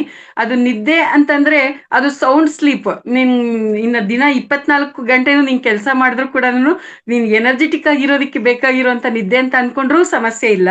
ಅದು ನಿದ್ದೆನ ಅಥವಾ ಧ್ಯಾನನ ಅದ್ರ ಬಗ್ಗೆ ನಾವು ತಲೆ ಕೆಡ್ಸ್ಕೊಳ್ಳೋದ್ ಬೇಕಿಲ್ಲ. ಆದ್ರೆ ನಮಗೆ ಬೇಕಾಗಿರ್ತಕ್ಕಂಥದ್ದು ಏನು ಅಂತಂದ್ರೆ, ನಾವು ಧ್ಯಾನ ಮಾಡ್ತಾ ನಾವು ಇರೋಂಥ ಸ್ಥಿತಿಯಿಂದ ಉನ್ನತ ಸ್ಥಿತಿಗೆ ಬರ್ಬೇಕು, ಇದೇ ಜನ್ಮ ಕೊನೆ ಜನ್ಮ ಮಾಡ್ಕೋಬೇಕು, ನಾನು ಯಾರು ಅನ್ನೋದೆಲ್ಲ ತಿಳ್ಕೋಬೇಕು ಅನ್ನುವಂಥದ್ದು ನಮ್ಮ ಈ ಒಂದು ಆಧ್ಯಾತ್ಮಿಕ ಪ್ರಯಾಣದ ಒಂದು ಉದ್ದೇಶ. ನನ್ನನ್ನ ಆ ರೀತಿಯಾಗಿ ಎಲ್ಲವನ್ನು ತಿಳ್ಕೊಳ್ಳೋದಿಕ್ಕೆ ನನ್ನನ್ನು ತಯಾರು ಮಾಡಿ ಧ್ಯಾನದಲ್ಲಿ ತಿಳ್ಕೊಳ್ಳೋ ಹಾಗೆ ಮಾಡಿ ಅಂತ ನಾವು ಪ್ರಾರ್ಥನೆ ಮಾಡ್ಕೊಳ್ಳೋದ್ ಬಿಟ್ರೆ ಬೇರೆ ಇನ್ನೇನು ಇಂಥದಕ್ಕೆ ನಾವು ರೆಫರೆನ್ಸ್ ಹೇಗೆ ಹೇಳ್ಬೇಕು ನನಗಂತೂ ಗೊತ್ತಿಲ್ಲ. ಒಂದ್ ವೇಳೆ ರಂಗನಾಥ್ ಸರ್ ಹೇಳಿದ್ರೆ ನಾನು ಕೂಡ ಕೇಳಿಸ್ಕೊತೀನಿ. ಯಾಕೆಂದ್ರೆ ಈಗ ನಾನು ಕೂತ್ಕೊಳ್ತೀನಿ ಧ್ಯಾನಕ್ಕೆ, ನನ್ನ ಪ್ರಮೇಯ ಇಲ್ದೇನೆ ನನ್ಗೆ ಒಂದೊಂದ್ಸತಿ ಎಚ್ಚರವಾಗಿರ್ತೀನಿ. ಬಾಡಿ ಸ್ಟ್ಯಾಚ್ಯೂ ಆಗಿರುತ್ತೆ, ಎಲ್ಲಾನು ಸೈಲೆಂಟ್ ಆಗಿರುತ್ತೆ, ಹೊರಗಿಂದೆಲ್ಲ ಗೊತ್ತಾಗ್ತಾ ಇರುತ್ತೆ. ಆದ್ರೆ ನನ್ನ ಕಂಟ್ರೋಲ್ ಅಲ್ಲಿ ಇರಲ್ಲ, ನನ್ನ ಹಿಡಿತದಲ್ಲಿ ಇರಲ್ಲ, ನಾನ್ ಬೇರೆ ಯಾವುದೋ ಒಂದು ಇದ್ರಲ್ಲಿ ಇರ್ತೀನಿ. ಶರೀರನ ಅಲ್ಗಾಡ್ಸ್ಬೇಕು ಅಂದ್ರೂ ಅಲ್ಗಾಡ್ಸಕ್ಕಾಗಲ್ಲ, ಮಾತಾಡ್ಬೇಕು ಅಂದ್ರೂ ಮಾತಾಡಕ್ಕಾಗಲ್ಲ, ಬೇರೆ ನನ್ನ ಆಲೋಚನೆಗಳಲ್ಲಿ ಏನೂ ಇರಲ್ಲ, ಗಮನಿಸೋದ್ ಮಾತ್ರ ಇರುತ್ತೆ. ಏನೇನೋ ನೋಡ್ತಾ ಇರ್ತೀನಿ, ಏನೇನೋ ನಡೀತಾ ಇರುತ್ತೆ, ಇಂಥದ್ದು ಸ್ಥಿತಿಗಳಿರುತ್ತೆ. ಒಂದೊಂದ್ಸತಿ ಎಚ್ಚರನೇ ಇಲ್ದೆ ಇದ್ಬಿಟ್ಟಿರ್ತೀನಿ. ಇವಾಗ ಕೂತ್ಕೊಂಡ್ರೆ ಎಷ್ಟೋ ಗಂಟೆಗಳಾದ್ಮೇಲೆ ಎದ್ದಿರ್ತೀನಿ. ಅವಾಗ ನಾನ್ ನಿದ್ದೆ ಮಾಡಿದಿನ ಧ್ಯಾನ ಮಾಡಿದಿನ ಅಂತಂದ್ರೆ ನನಗೂ ಇವತ್ತಿಗೂ ಅರ್ಥ ಆಗಿಲ್ಲಮ್ಮ. ಸೊ ರಂಗನಾಥ್ ಸರ್ ನೀವೇನಾದ್ರೂ ಹೇಳಿದ್ರೆ ನಾನು ಕೂಡ ಕೇಳಿಸ್ಕೊತೀನಿ. Yes madam.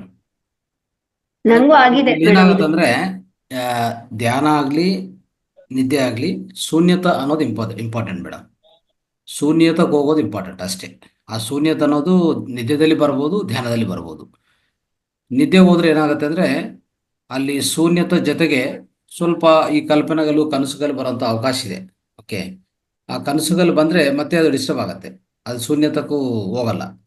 ಅದಕ್ಕೋಸ್ಕರ ಏನಾಗುತ್ತೆ ಅಂದ್ರೆ ಧ್ಯಾನದಲ್ಲಿ ಆದ್ರೆ ನಾವು ಸ್ಥಿರವಾಗಿ ಒಂಥರ ಕಾನ್ಷಿಯಸ್ ಆಗಿ ಕೂತ್ಕೊಂತೀವಲ್ಲ, ಇಲ್ಲಿ ಅನ್ಕಾನ್ಷಿಯಸ್ ಆಗಲ್ಲ, ಕಾನ್ಷಿಯಸ್ ಆಗಿ ಕೂತ್ಕೊಂತೀವಿ. ಅವಾಗ ನಮಗೂ ಎಚ್ಚರಿಕೆ ಇರುತ್ತೆ, ಏನಾಗ್ತಾ ಇದೆ ಒಳಗಡೆ, ಏನಾಗ್ತಾ ಇದೆ. ಆ ಶೂನ್ಯದಲ್ಲಿ ಹೋಗ್ತಾ ಇದ್ರೂ ನಮಗೆ ಎಚ್ಚರಿಕೆ ಇರುತ್ತೆ.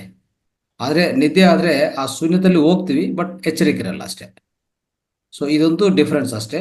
ಬಟ್ ಯಾವುದೇ ಆದ್ರೂ ತೊಂದರೆ ಇಲ್ಲ. ನಮ್ಮಲ್ಲಿ ಶೂನ್ಯತೆ ಆಗ್ತಾ ಇದ್ರೂ ಎಷ್ಟು ಹೆಚ್ಚಾದ್ರೆ ಅಷ್ಟು ಒಳ್ಳೆಯದು. ನಿದ್ದೆ ಹೋದ್ರೂ ಮತ್ತೆ ನೀವು ಮೆಡಿಟೇಷನ್ ಮಾಡಿದ್ರು ಎಷ್ಟು ಆಳವಾದ ಶೂನ್ಯ ನಿಮ್ಮಲ್ಲಿ ವ್ಯಾಪ್ತಿ ಹೆಚ್ಚಾಗ್ತಾ ಇರ್ತದೋ ಅದು ತುಂಬಾ ಒಳ್ಳೆಯದೇ.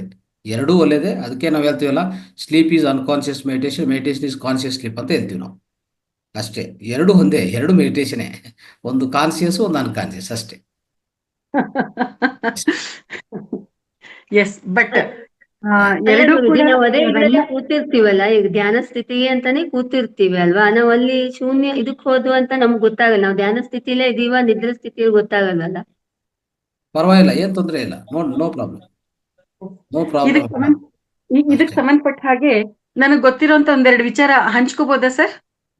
ಎಸ್ ಮೇಡಮ್, ಇನ್ನೊಂದು ಅದೇ ಸಂದರ್ಭದಲ್ಲಿ ಈಗ ಶೂನ್ಯ ಆಗ್ಲಿ ಧ್ಯಾನ ಆಗ್ಲಿ ಓಕೆ ಅಂತ ಗುರೂಜಿ ಹೇಳಿದ್ರು, ಕೂತಿರ್ತೀವಿ, ಇರು ನೋಡೋಣ ಅನ್ಬಿಟ್ಟು ಹಂಗೆ ಮಲ್ಕೊಂಡ್ ನಿದ್ದೆ ಮಾಡಿದ್ರೆ ಅದನ್ನ ಏನ್ ಅನ್ಬೋದು?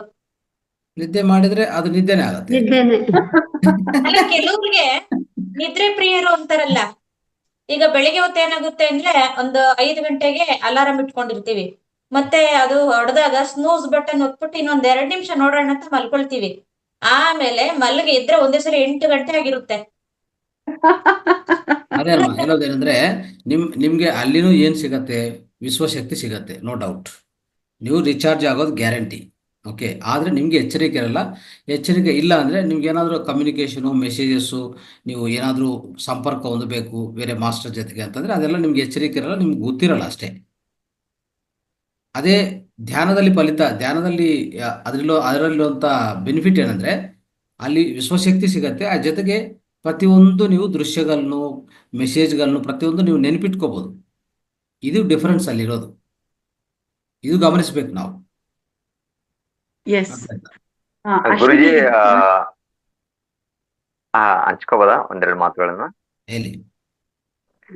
ಗುರುಜಿ, ಇವಾಗ ನೀವು ಹೇಳಿದ್ ಕರೆಕ್ಟ್ ಆಕ್ಚುಲಿ. ಯಾಕಂದ್ರೆ ಎಸ್ಪೆಷಲಿ ನಾವು ಯಾವಾಗ ಮೆಡಿಟೇಷನ್ ನಲ್ಲಿ ಕೂತ್ಕೊಂಡಾಗ ನಮಗೆ ಆ ಒಂದು ಯಾವಾಗ ಶೂನ್ಯ ಲೆವೆಲ್ ಅಂತ ಏನ್ ಹೇಳ್ತೀವಿ ನಾವು, ಆ ಒಂದು ಲೆವೆಲ್ಗೆ ಹೋದಾಗ ನಮ್ಗೆ ಅಂತ ಒಂದು ಥಾಟ್ಸ್, ಆಮೇಲೆ ಒಂದು ಆಲೋಚನೆಗಳು, ನಮ್ಮ ಒಂದು ಮೈಂಡ್ ಏನಾಗಿರುತ್ತೆ ಅಂದ್ರೆ ಕಂಪ್ಲೀಟ್ ಆಗಿ ಏನಾಗಿರುತ್ತೆ, ನಾವು 0 ಲೆವೆಲ್ಗೆ ಹೋಗಿರುತ್ತೆ ಅಂದ್ರೆ ಆಲೋಚನೆಗಳು ತುಂಬಾ ಕಡಿಮೆ ಆಗಿರ್ತವೆ. ಹಾಗಾಗಿ ಯೂನಿವರ್ಸ್ ಕಡೆ ನಮ್ಗೆ ಥಾಟ್ ಸಿಗ್ತಾ ಇರ್ತವೆ, ಅದನ್ನ ನಾವು ಗ್ರಹಿಸಬಹುದು ಆ ಟೈಮಲ್ಲಿ ಕೂಡ. ಸೊ ನಿದ್ದೆ ಮಾಡಿದ ಏನಾಗುತ್ತೆ ಅಂದ್ರೆ ನಮ್ಗೆ ಗೊತ್ತಾಗಲ್ಲ ನಮ್ಗೇನ್ ನಿದ್ದೆ ಮಾಡಿ ಎದ್ರೆ ನಮ್ಗೆ ಏನಾಯ್ತು ಅಂತ ಗೊತ್ತೇ ಆಗಲ್ಲ. ಸೊ ಹಾಗಾಗಿ ನಿದ್ದೆಗೆ ಇದಕ್ಕೂ ಬಹಳ ಡಿಫ್ರೆನ್ಸ್ ಇದೆ. ಸೊ ಮೇ ಬಿ ನಮ್ಗೆ ಧ್ಯಾನ ಮಾಡ್ತಾ ನಿದ್ದೆ ಮಾಡಿದ್ರೆ ನನ್ನ ಅನುಭವ ಪ್ರಕಾರ ಹೇಳ್ತಾ ಇದ್ದೀನಿ, ನನ್ಗೂ ಆತರ ಆಗಿದೆ. ನಿದ್ದೆ ಅಕಸ್ಮಾತ್ ಆಗಿ ನಿದ್ದೆ ಸರಿಯಾಗಿ ಮಾಡಿಲ್ಲ ಅಂದ್ರೆ ಧ್ಯಾನದಲ್ಲಿ ನಿದ್ದೆ ಬಂದ್ಬಿಡುತ್ತೆ. ಅದು ಧ್ಯಾನ ಅಲ್ಲ, ಅದು ನಿದ್ದೆನೆ. ಯಾಕೆಂದ್ರೆ ನೀವು ನಿದ್ದೆ ಮಾಡ್ತಾ ಇದ್ದೀರಾ, ಅಲ್ಲಿ ನೀವು ಶೂನ್ಯ ಲೆವೆಲ್ಗೆ ಹೋಗಿಲ್ಲ. ನೀವಲ್ಲಿ ಏನೋ ನಿದ್ದೆ ಕಡಿಮೆ ಅದಕ್ಕೋಸ್ಕರ ಧ್ಯಾನದಲ್ಲಿ ಕೂತ್ಕೊಂಡಾಗ ಕಣ್ಣು ಮುಚ್ಚಿದಾಗ ಏನಾಗುತ್ತೆ, ಆಟೋಮೆಟಿಕ್ ಆಗಿ ನಿದ್ದೆ ಬರಕ್ ಸ್ಟಾರ್ಟ್ ಆಗುತ್ತೆ. ಹಾಗಾಗಿ ಧ್ಯಾನನೇ ಬೇರೆ, ನಿದ್ದೆನೇ ಬೇರೆ.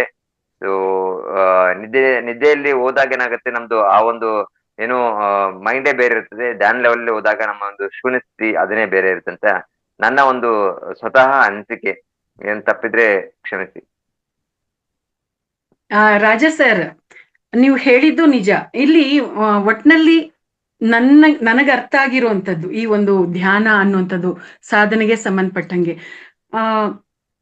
ನಾವು ಏನು ಸಾಧನೆ ಮಾಡ್ತಾ ಇದ್ದೀವಿ, ನಮ್ಮ ಅರಿವು ಇಲ್ದಂತೆ ನಮ್ಮ ಒಂದು ಜೀವನದಲ್ಲಿ ಏನು ನಡಿಬಾರ್ದು, ನಮ್ಮ ಶರೀರಕ್ಕಾಗ್ಲಿ ನಮ್ಮ ಆರೋಗ್ಯದಲ್ಲಾಗ್ಲಿ ಏನು ಕೂಡ ನಮ್ಮ ಗಮನಕ್ಕೆ ಬರ್ದಂಗೆ ನಡಿಬಾರ್ದು. ಅಷ್ಟೊಂದು ಏನೇ ನಡೆದ್ರು ಒಳ್ಳೇದ, ಅದು ನಮ್ಗೆ ಬೇಕಾಗಿರೋದಾಗಿರ್ಲಿ ಬೇಡವಾಗಿರೋದಾಗಿರ್ಲಿ, ಏನೇ ನಡೆದ್ರು ಅದು ನಮ್ಮ ಅರಿವಿಗೆ ಬರ್ತಾ ಇರ್ಬೇಕು ಅನ್ನುವಂಥದ್ದು ಅದ್ಭುತವಾಗಿರ್ತಕ್ಕಂಥ ಒಂದು ವಿಚಾರ. ಸೊ ನಾವು ಅಷ್ಟರ ಮಟ್ಟಿಗೆ ನಾವು ನಮ್ಮ ಸ್ಥಿತಿಯನ್ನ ನಾವು ಜಾಗೃತ ಮಾಡ್ಕೊಳ್ಳುವಂತ ಪ್ರಯತ್ನ ಖಂಡಿತವಾಗಿಯೂ ಕೂಡ ನಾವು ಮಾಡ್ಬೇಕಾಗಿರುವಂಥದ್ದು. ಆ ಒಂದು ಜಾಗೃತವಾಗಿ ಇರುವಂತ ಒಂದು ಸ್ಥಿತಿಗೆ ನಾವು ಬರ್ಬೇಕು ಅಂತಂದ್ರೆ ನಮ್ಮಲ್ಲಿ ತೀವ್ರವಾದಂತ ತುಡಿತ ಇರ್ಬೇಕು ಅನ್ನುವಂಥದ್ದು ನನಗೆ ಒಂದು ಕೋನದಲ್ಲಿ ಅನುಭವಪೂರ್ವಕವಾಗಿ ನನಗೂ ಕೂಡ ಅರ್ಥ ಆಗಿರ್ತಕ್ಕಂಥದ್ದು. ತೀವ್ರವಾದ ತುಡಿತ ಇದ್ದಾಗ ನೀವು ಧ್ಯಾನ ಮಾಡ್ತಾ ಇದ್ರು, ಅಲ್ಲಿ ಏನಾದ್ರೂ ದೃಶ್ಯಗಳು ಮೆಸೇಜಸ್ ನಮ್ಗೆ ಬರ್ತಾ ಇದ್ರೆ ಅದಕ್ಕೆ ಸಂಬಂಧಪಟ್ಟ ಹಾಗೆ whether it is wanted or unwanted, right wrong ಅಂತ ಪದಗಳು ಬಳಸೋದು ಬೇಡ. ವಾಂಟೆಡ್ ಆರ್ ಅನ್ವಾಂಟೆಡ್ ಅನ್ನುವಂಥದ್ದು ನಮ್ಗೆ ಅರ್ಥ ಆದಾಗ, ಅನ್ವಾಂಟೆಡ್ ಆಗಿರುವಂತ ಮೆಸೇಜಸ್ ಇವಾಗ ನೀವು ನನಗೆ ಕೊಡ್ತಾ ಇದ್ದೀರಿ, ದಾರಿ ತಪ್ಪಿಸುವಂತ ಮೆಸೇಜಸ್ ಕೊಡ್ತಾ ಇದ್ದೀರಿ ಅಂತ ಇಮ್ಮಿಡಿಯೇಟ್ ಆಗಿ ಟ್ರಿಗರ್ ಮಾಡಿ ಅದು ನನ್ಗೆ ಅವಶ್ಯಕತೆ ಇಲ್ಲದೆ ಇರೋದಂತ ಅಲ್ಲೇ ಕಟ್ ಮಾಡ್ಕೊಳ್ಳುವಂಥದ್ದು, ಆ ಮೆಸೇಜ್ ಮುಂದುವರಿಯೋದಕ್ಕೆ ಅವಕಾಶನೇ ಇಲ್ದಂಗೆ ಕಟ್ ಮಾಡುವಂತ ಒಂದು ಅರಿವು ಕೂಡ ನಮ್ಮಲ್ಲಿ ಆ ಮಟ್ಟದಲ್ಲಿ ನಾವು ಅರಿವಿನಿಂದ ಧ್ಯಾನದಲ್ಲಿ ಇರ್ಬೇಕು ಅನ್ನುವಂಥದ್ದು ಸತ್ಯವಾಗಿರ್ತಕ್ಕಂಥ ವಿಚಾರ. ಅಟ್ ದ ಸೇಮ್ ಟೈಮ್ ನಿದ್ದೆಯನ್ನು ಕೂಡ ಧ್ಯಾನದ ಸ್ಥಿತಿಯಲ್ಲೇ ಮಾಡಬೇಕು ಅನ್ನುವಂಥದ್ದು ಕೂಡ ಇಲ್ಲಿರುವಂತ ಮತ್ತೊಂದು ಸೂಕ್ಷ್ಮವಾದಂತ ವಿಷಯ. ಯಾಕೆಂದ್ರೆ ನಿದ್ದೆ ಮಾಡ್ತಾ ಇದ್ದಾಗ ಕನಸುಗಳನ್ನ ನಾವು ಕಾಣ್ತಾ ಇರ್ತೀವಿ ಅನ್ನುವಂಥದ್ದು ನಮ್ಗೆಲ್ರಿಗೂ ಕೂಡ ಗೊತ್ತಿದೆ. ಆ ಕನಸುಗಳನ್ನ ನೋಡ್ತಾ ಇರುವಂತ ಸಂದರ್ಭದಲ್ಲೂ ಕೂಡ ಅಲ್ಲಿ ಏನಾದ್ರೂ ನಮ್ಗೆ ವಾಂಟೆಡ್ ಅನ್ವಾಂಟೆಡ್ ಅನ್ನುವಂಥದ್ದು ಏನಾದ್ರು ಕನಸುಗಳು ನಮ್ಗೆ ಪ್ರಯೋಜನಕ್ಕೆ ಬರೋದು ಅಥವಾ ನಮ್ಮನ್ನ ದಾರಿ ತಪ್ಪಿಸುವಂತ ಕನಸುಗಳು ಏನಾದ್ರೂ ಆ ರೀತಿಯಾಗಿ ಏನಾದ್ರೂ ಬರ್ತಾ ಇದೆ ಅಂತಂದ್ರೆ ಇಮ್ಮಿಡಿಯೇಟ್ ಆಗಿ ಆ ಕನಸಿನಲ್ಲೂ ಕೂಡ ನಾವು ಟ್ರಿಗರ್ ಮಾಡೋದು, ಇಂಟರಾಕ್ಟ್ ಮಾಡುವಂಥದ್ದು, ಅಷ್ಟ್ರ ಮಟ್ಟಿಗೆ ಅರಿವಲ್ಲಿ ನಾವು ಇರಬೇಕು ಅನ್ನುವಂಥದ್ದು. ಒಂದೊಂದ್ಸರ್ತಿ ಅರಿವು ಇರುತ್ತೆ, ಒಂದೊಂದ್ಸರ್ತಿ ಇರೋದಿಲ್ಲ. ಆದ್ರೆ ಅರಿವು ಇಲ್ಲ ಅಂತಂದಾಗ ಅರಿವನ್ನ ತರಿಸ್ಕೊಳ್ಳೇಬೇಕು ಅನ್ನುವಂಥದ್ದು ಇಲ್ಲಿರ್ತಕ್ಕಂಥ ಮೂಲಭೂತವಾಗಿರ್ತಕ್ಕಂಥ ತತ್ವ, ಪಾಯಿಂಟ್. ಈ ಪಾಯಿಂಟ್ ಅನ್ನ ನಾವು ಅರ್ಥ ಮಾಡ್ಕೊಂಡು ನಾವು ನಿದ್ದೆಯಲ್ಲಾದ್ರೂ ಸರಿ, ಧ್ಯಾನದಲ್ಲಾದ್ರೂ ಸರಿ, ಧ್ಯಾನ ಅಂತಂದ್ರೆ ಶರೀರನ ಕೂರಿಸ್ತೀವಿ, ನಿದ್ದೆ ಅಂತಂದ್ರೆ ಶರೀರನ ಮಲಗಿಸ್ತೀವಿ, ಅಷ್ಟೇ ಅಲ್ವಾ? ಸೊ ಆ ರೀತಿಯಾಗಿ ಯಾವ ಸ್ಥಿತಿಯಲ್ಲಿ ಇದ್ರೂ ಕೂಡ ಅರಿವಿನಿಂದ ಇರುವಂತದ್ದಕ್ಕೆ ನಾವು ಸಾಧನೆ ಮಾಡ್ಬೇಕು, ಪ್ರಯತ್ನ ಮಾಡ್ಬೇಕು. ಆ ಒಂದು ಅರಿವು ಹೇಗ್ ಬರುತ್ತೆ ಅಂತಂದ್ರೆ, ನನ್ನ ಅನುಭವದಿಂದ ನಾನು ನಿಮ್ಗೆ ಹೇಳುವಂಥದ್ದು ಏನಪ್ಪ ವಿಚಾರ ಅಂತಂದ್ರೆ, ತೀವ್ರವಾದ ತುಡಿತ ಇದ್ದಾಗ್ಲೇ ಅರಿವು ಬರೋದಕ್ಕೆ ಸಾಧ್ಯ. ನಮ್ಮ ಬಗ್ಗೆ ನಮ್ಗೆ ಕ್ಲಾರಿಟಿ ಇದ್ದಾಗ್ಲೇ ಅಂತಹ ಅರಿವು ಬರೋದಿಕ್ಕೆ ಸಾಧ್ಯ. ಆವಾಗ್ಲೇ ಅದೆಲ್ಲ ಕೂಡ ಸಾಧ್ಯ ಆಗುವಂಥದ್ದು. ಇದು ನಿದ್ದೆಗೆ ಮತ್ತೆ ಧ್ಯಾನಕ್ಕೆ ಸಂಬಂಧಪಟ್ಟ ಹಾಗೆ ಇರುವಂತ ನನ್ನ ಒಂದು ವಿಚಾರಗಳು. ನಿದ್ದೆ ಆದ್ರೂ ಸರಿ, ಧ್ಯಾನ ಆದ್ರೂ ಸರಿ, ಎಲ್ಲಾ ಸಮಯದಲ್ಲೂ ಅರಿವಿನಿಂದ ಇರ್ಬೇಕು ಅನ್ನುವಂಥದ್ದು ಇದು. Yes madam super madam. ಈಗ ಯಾರಿಗೆ ಯಾವುದೇ ಪ್ರಶ್ನೆ, ಏನೇ ಅನಿಸಿಕೆ ಇದ್ರೂನು ಮೇಡಮ್ ಹತ್ರ ಮಾತಾಡಿದ್ರೆ ಖಂಡಿತ ನಮ್ಮಲ್ಲಿರುವಂತಹ ಡೌಟ್ ಅನ್ನ ಕ್ಲಿಯರ್ ಮಾಡುವಂತಹ ಏಕೈಕ ಮಾಸ್ಟರ್ ಇವರು ಅಂತ ನಾನು ಹೇಳಕ್ ಇಷ್ಟಪಡ್ತೀನಿ. ಯಾಕೆ ಅಂತಂದ್ರೆ ಒಂದು ಅನುಭವನ ಶೇರ್ ಮಾಡ್ಕೊಂತೀನಿ ಮಾಸ್ಟರ್ಸ್. ಈಗ 3ನೇ ಹಬ್ಬಕ್ಕೆ, ಸಮಗ್ರ ಸ್ವಾಸ್ಥ್ಯ ಹಬ್ಬಕ್ಕೆ ನಾವು ವೈಟ್ ಫೀಲ್ಡ್ ನಲ್ಲಿ ಇರುವಂತಹ ಅವತಾರ್ ಫೌಂಡೇಶನ್ ಹೋಗಿದ್ವಿ. ಅಲ್ಲಿ ಶ್ರೀರಾಮಧಾಮ ಅನ್ನುವಂತಹ ಪ್ಲೇಸ್ ನಲ್ಲಿ ನಾವು ನೈಟ್ ಉಳ್ಕೊಂಡಾಗ ರಾತ್ರಿ ಸುಮಾರು 10 ಗಂಟೆ 10:30 ಸಮಯದಲ್ಲಿ ಹಿಂಗೆ ಮಾತಾಡೋದು, ಸ್ವಲ್ಪ ಏನಾದ್ರೂ ಇರುತ್ತಲ್ವಾ, ಎಲ್ಲ ಮಾಸ್ಟರ್ಸ್ ಸಿಕ್ಕಿದೀವಿ ಅಂತ ಸಂದರ್ಭದಲ್ಲಿ ನಾವೆಲ್ಲ ಸ್ವಲ್ಪ ಏನೋ ಶೇರ್ ಮಾಡ್ಕೊಳ್ತಾ ಇದ್ವಿ. ಮೇಡಮ್ ಏನ್ ಮಾಡ್ತಾ ಇದ್ರು ಅಂತ ಒಂದ್ಸಲ ಬಂದು ಚೆಕ್ ಮಾಡಿದೆ. ಒಂದು ಪ್ಲೇಸ್ ಇಟ್ಕೊಂಡು ಮಹಡಿ ಮೇಲೆ ಹೋಗ್ಬಿಟ್ಟು ಆರಾಮಾಗಿ ಓಂಕಾರ ಧ್ಯಾನ ಎಲ್ಲ ಮಾಡ್ತಾ ಇದ್ದಾರೆ. ನನಗ್ ನೋಡ್ಬಿಟ್ಟು ಎಷ್ಟು ಖುಷಿ ಆಯ್ತು. ಯಾಕೆಂದ್ರೆ ಮೇಡಮ್ ಸಿಕ್ಕಿರೋದೊಂದು ನನಗ್ ಅದೃಷ್ಟ, ಅಲ್ಲಿ ಇವ್ರು ಸಿಕ್ಕಿದಾರೆಲ್ಲ ಅಂತ. ಅದನ್ನೆಲ್ಲ ನೋಡಿದಾಗ ನಮ್ಗೆ ಇನ್ನೊಂಥರ ಒಂದು ಅನುಭವ, ವೈಬ್ರೇಷನ್ ಎಲ್ಲ ಆಗುತ್ತೆ. ಪ್ರತಿಯೊಬ್ಬರ ಹತ್ರ ಪ್ರತಿಯೊಂದೊಂದನ್ನ ನಾವು ಕಲಿತಾ ಜೀವನದಲ್ಲಿ ಅಪ್ಡೇಟ್ ಆಗ್ತೀವಿ. ಹಾಗಾಗಿ ಮೇಡಮ್ ಈ ರೀತಿ ಮಾತಾಡ್ತಾ ಇದ್ದಾರೆ, ಈ ರೀತಿ ಇದ್ದಾರೆ ಅನ್ನೋದಕ್ಕೆ ಇನ್ನೊಂದು ಸಾಕ್ಷಿ ಏನು ಅಂತಂದ್ರೆ ಇದೆ ನಾನು ಹೇಳಿದ್ದು ಒಂದು ಎಕ್ಸ್ಪೀರಿಯನ್ಸ್. ಅಷ್ಟು ಡೆಡಿಕೇಶನ್, ಅಷ್ಟೊಂದು ಪ್ರಶ್ನೆಗೆ ಉತ್ತರ ಮಾಡುವಂತಹ ಮಾಸ್ಟರ್ಸ್ ಈ ರೀತಿ ಅಂತ ನಾನ್ ಕಣ್ಣಾರೆ ಕಂಡಿದ್ದು ಮಾತಿದು. Thank you madam. ಇದನ್ನು ಕೂಡ ಗಮನಿಸಿದೀಯಾ ತಾಯಿ ನೀನು? ಅಮ್ಮ ತಾಯಿ ಎಷ್ಟು ನಿಗಾ ಇಟ್ಟಿದೀಯ ತಾಯಿ ನೀನ್ ನನ್ ಮೇಲೆ. Okay, thank you. ನಮ್ಮ ರಂಗನಾಥ್ ಗಳು ಡೈರೆಕ್ಟರ್ ಅಂತ ನನಗೆ ಕೊಟ್ಟಿದ್ದಾರೆ ಟೈಟಲ್. ಹಂಗಾಗಿ ಆ ಕೆಲಸ ಮಾಡ್ಲೇಬೇಕಲ್ಲ ಮೇಡಮ್, ಯಾಕೆಂದ್ರೆ ಜವಾಬ್ದಾರಿ ಎಲ್ಲ ನೀವೇ ಕೊಟ್ಟಿರೋದು.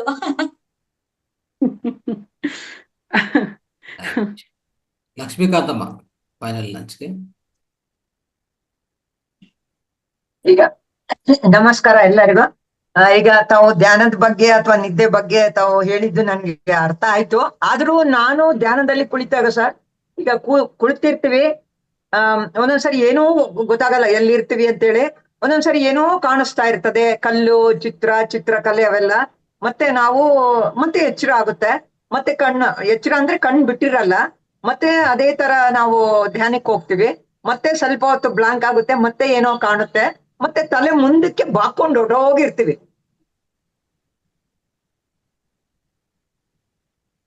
ಇದು ನಮ್ಮ ಅನುಭವ. ಅದಕ್ಕೆ ಒಂದ್ಸಾರಿ ಹೇಳೋಣ ಅನ್ನಿಸ್ತು. ಅದ್ರ ಬಗ್ಗೆ ತಾವೇನಾದ್ರೂ ಸ್ವಲ್ಪ ನಮ್ಗೆ ಗೈಡೆನ್ಸ್, ಕ್ಲಾರಿಫಿಕೇಶನ್ ಕೊಟ್ರೆ ಇನ್ನೊಂಚೂರು ಉತ್ತಮ ಮಾಡ್ಕೊಳಕ್ ಅನುಕೂಲ ಆಗುತ್ತೇನೋ ಅಂತ. ಅದೇಮ್ಮ, ಇಷ್ಟುವರೆಗೂ ಅದೇ ಹೇಳಿದ್ವಿ.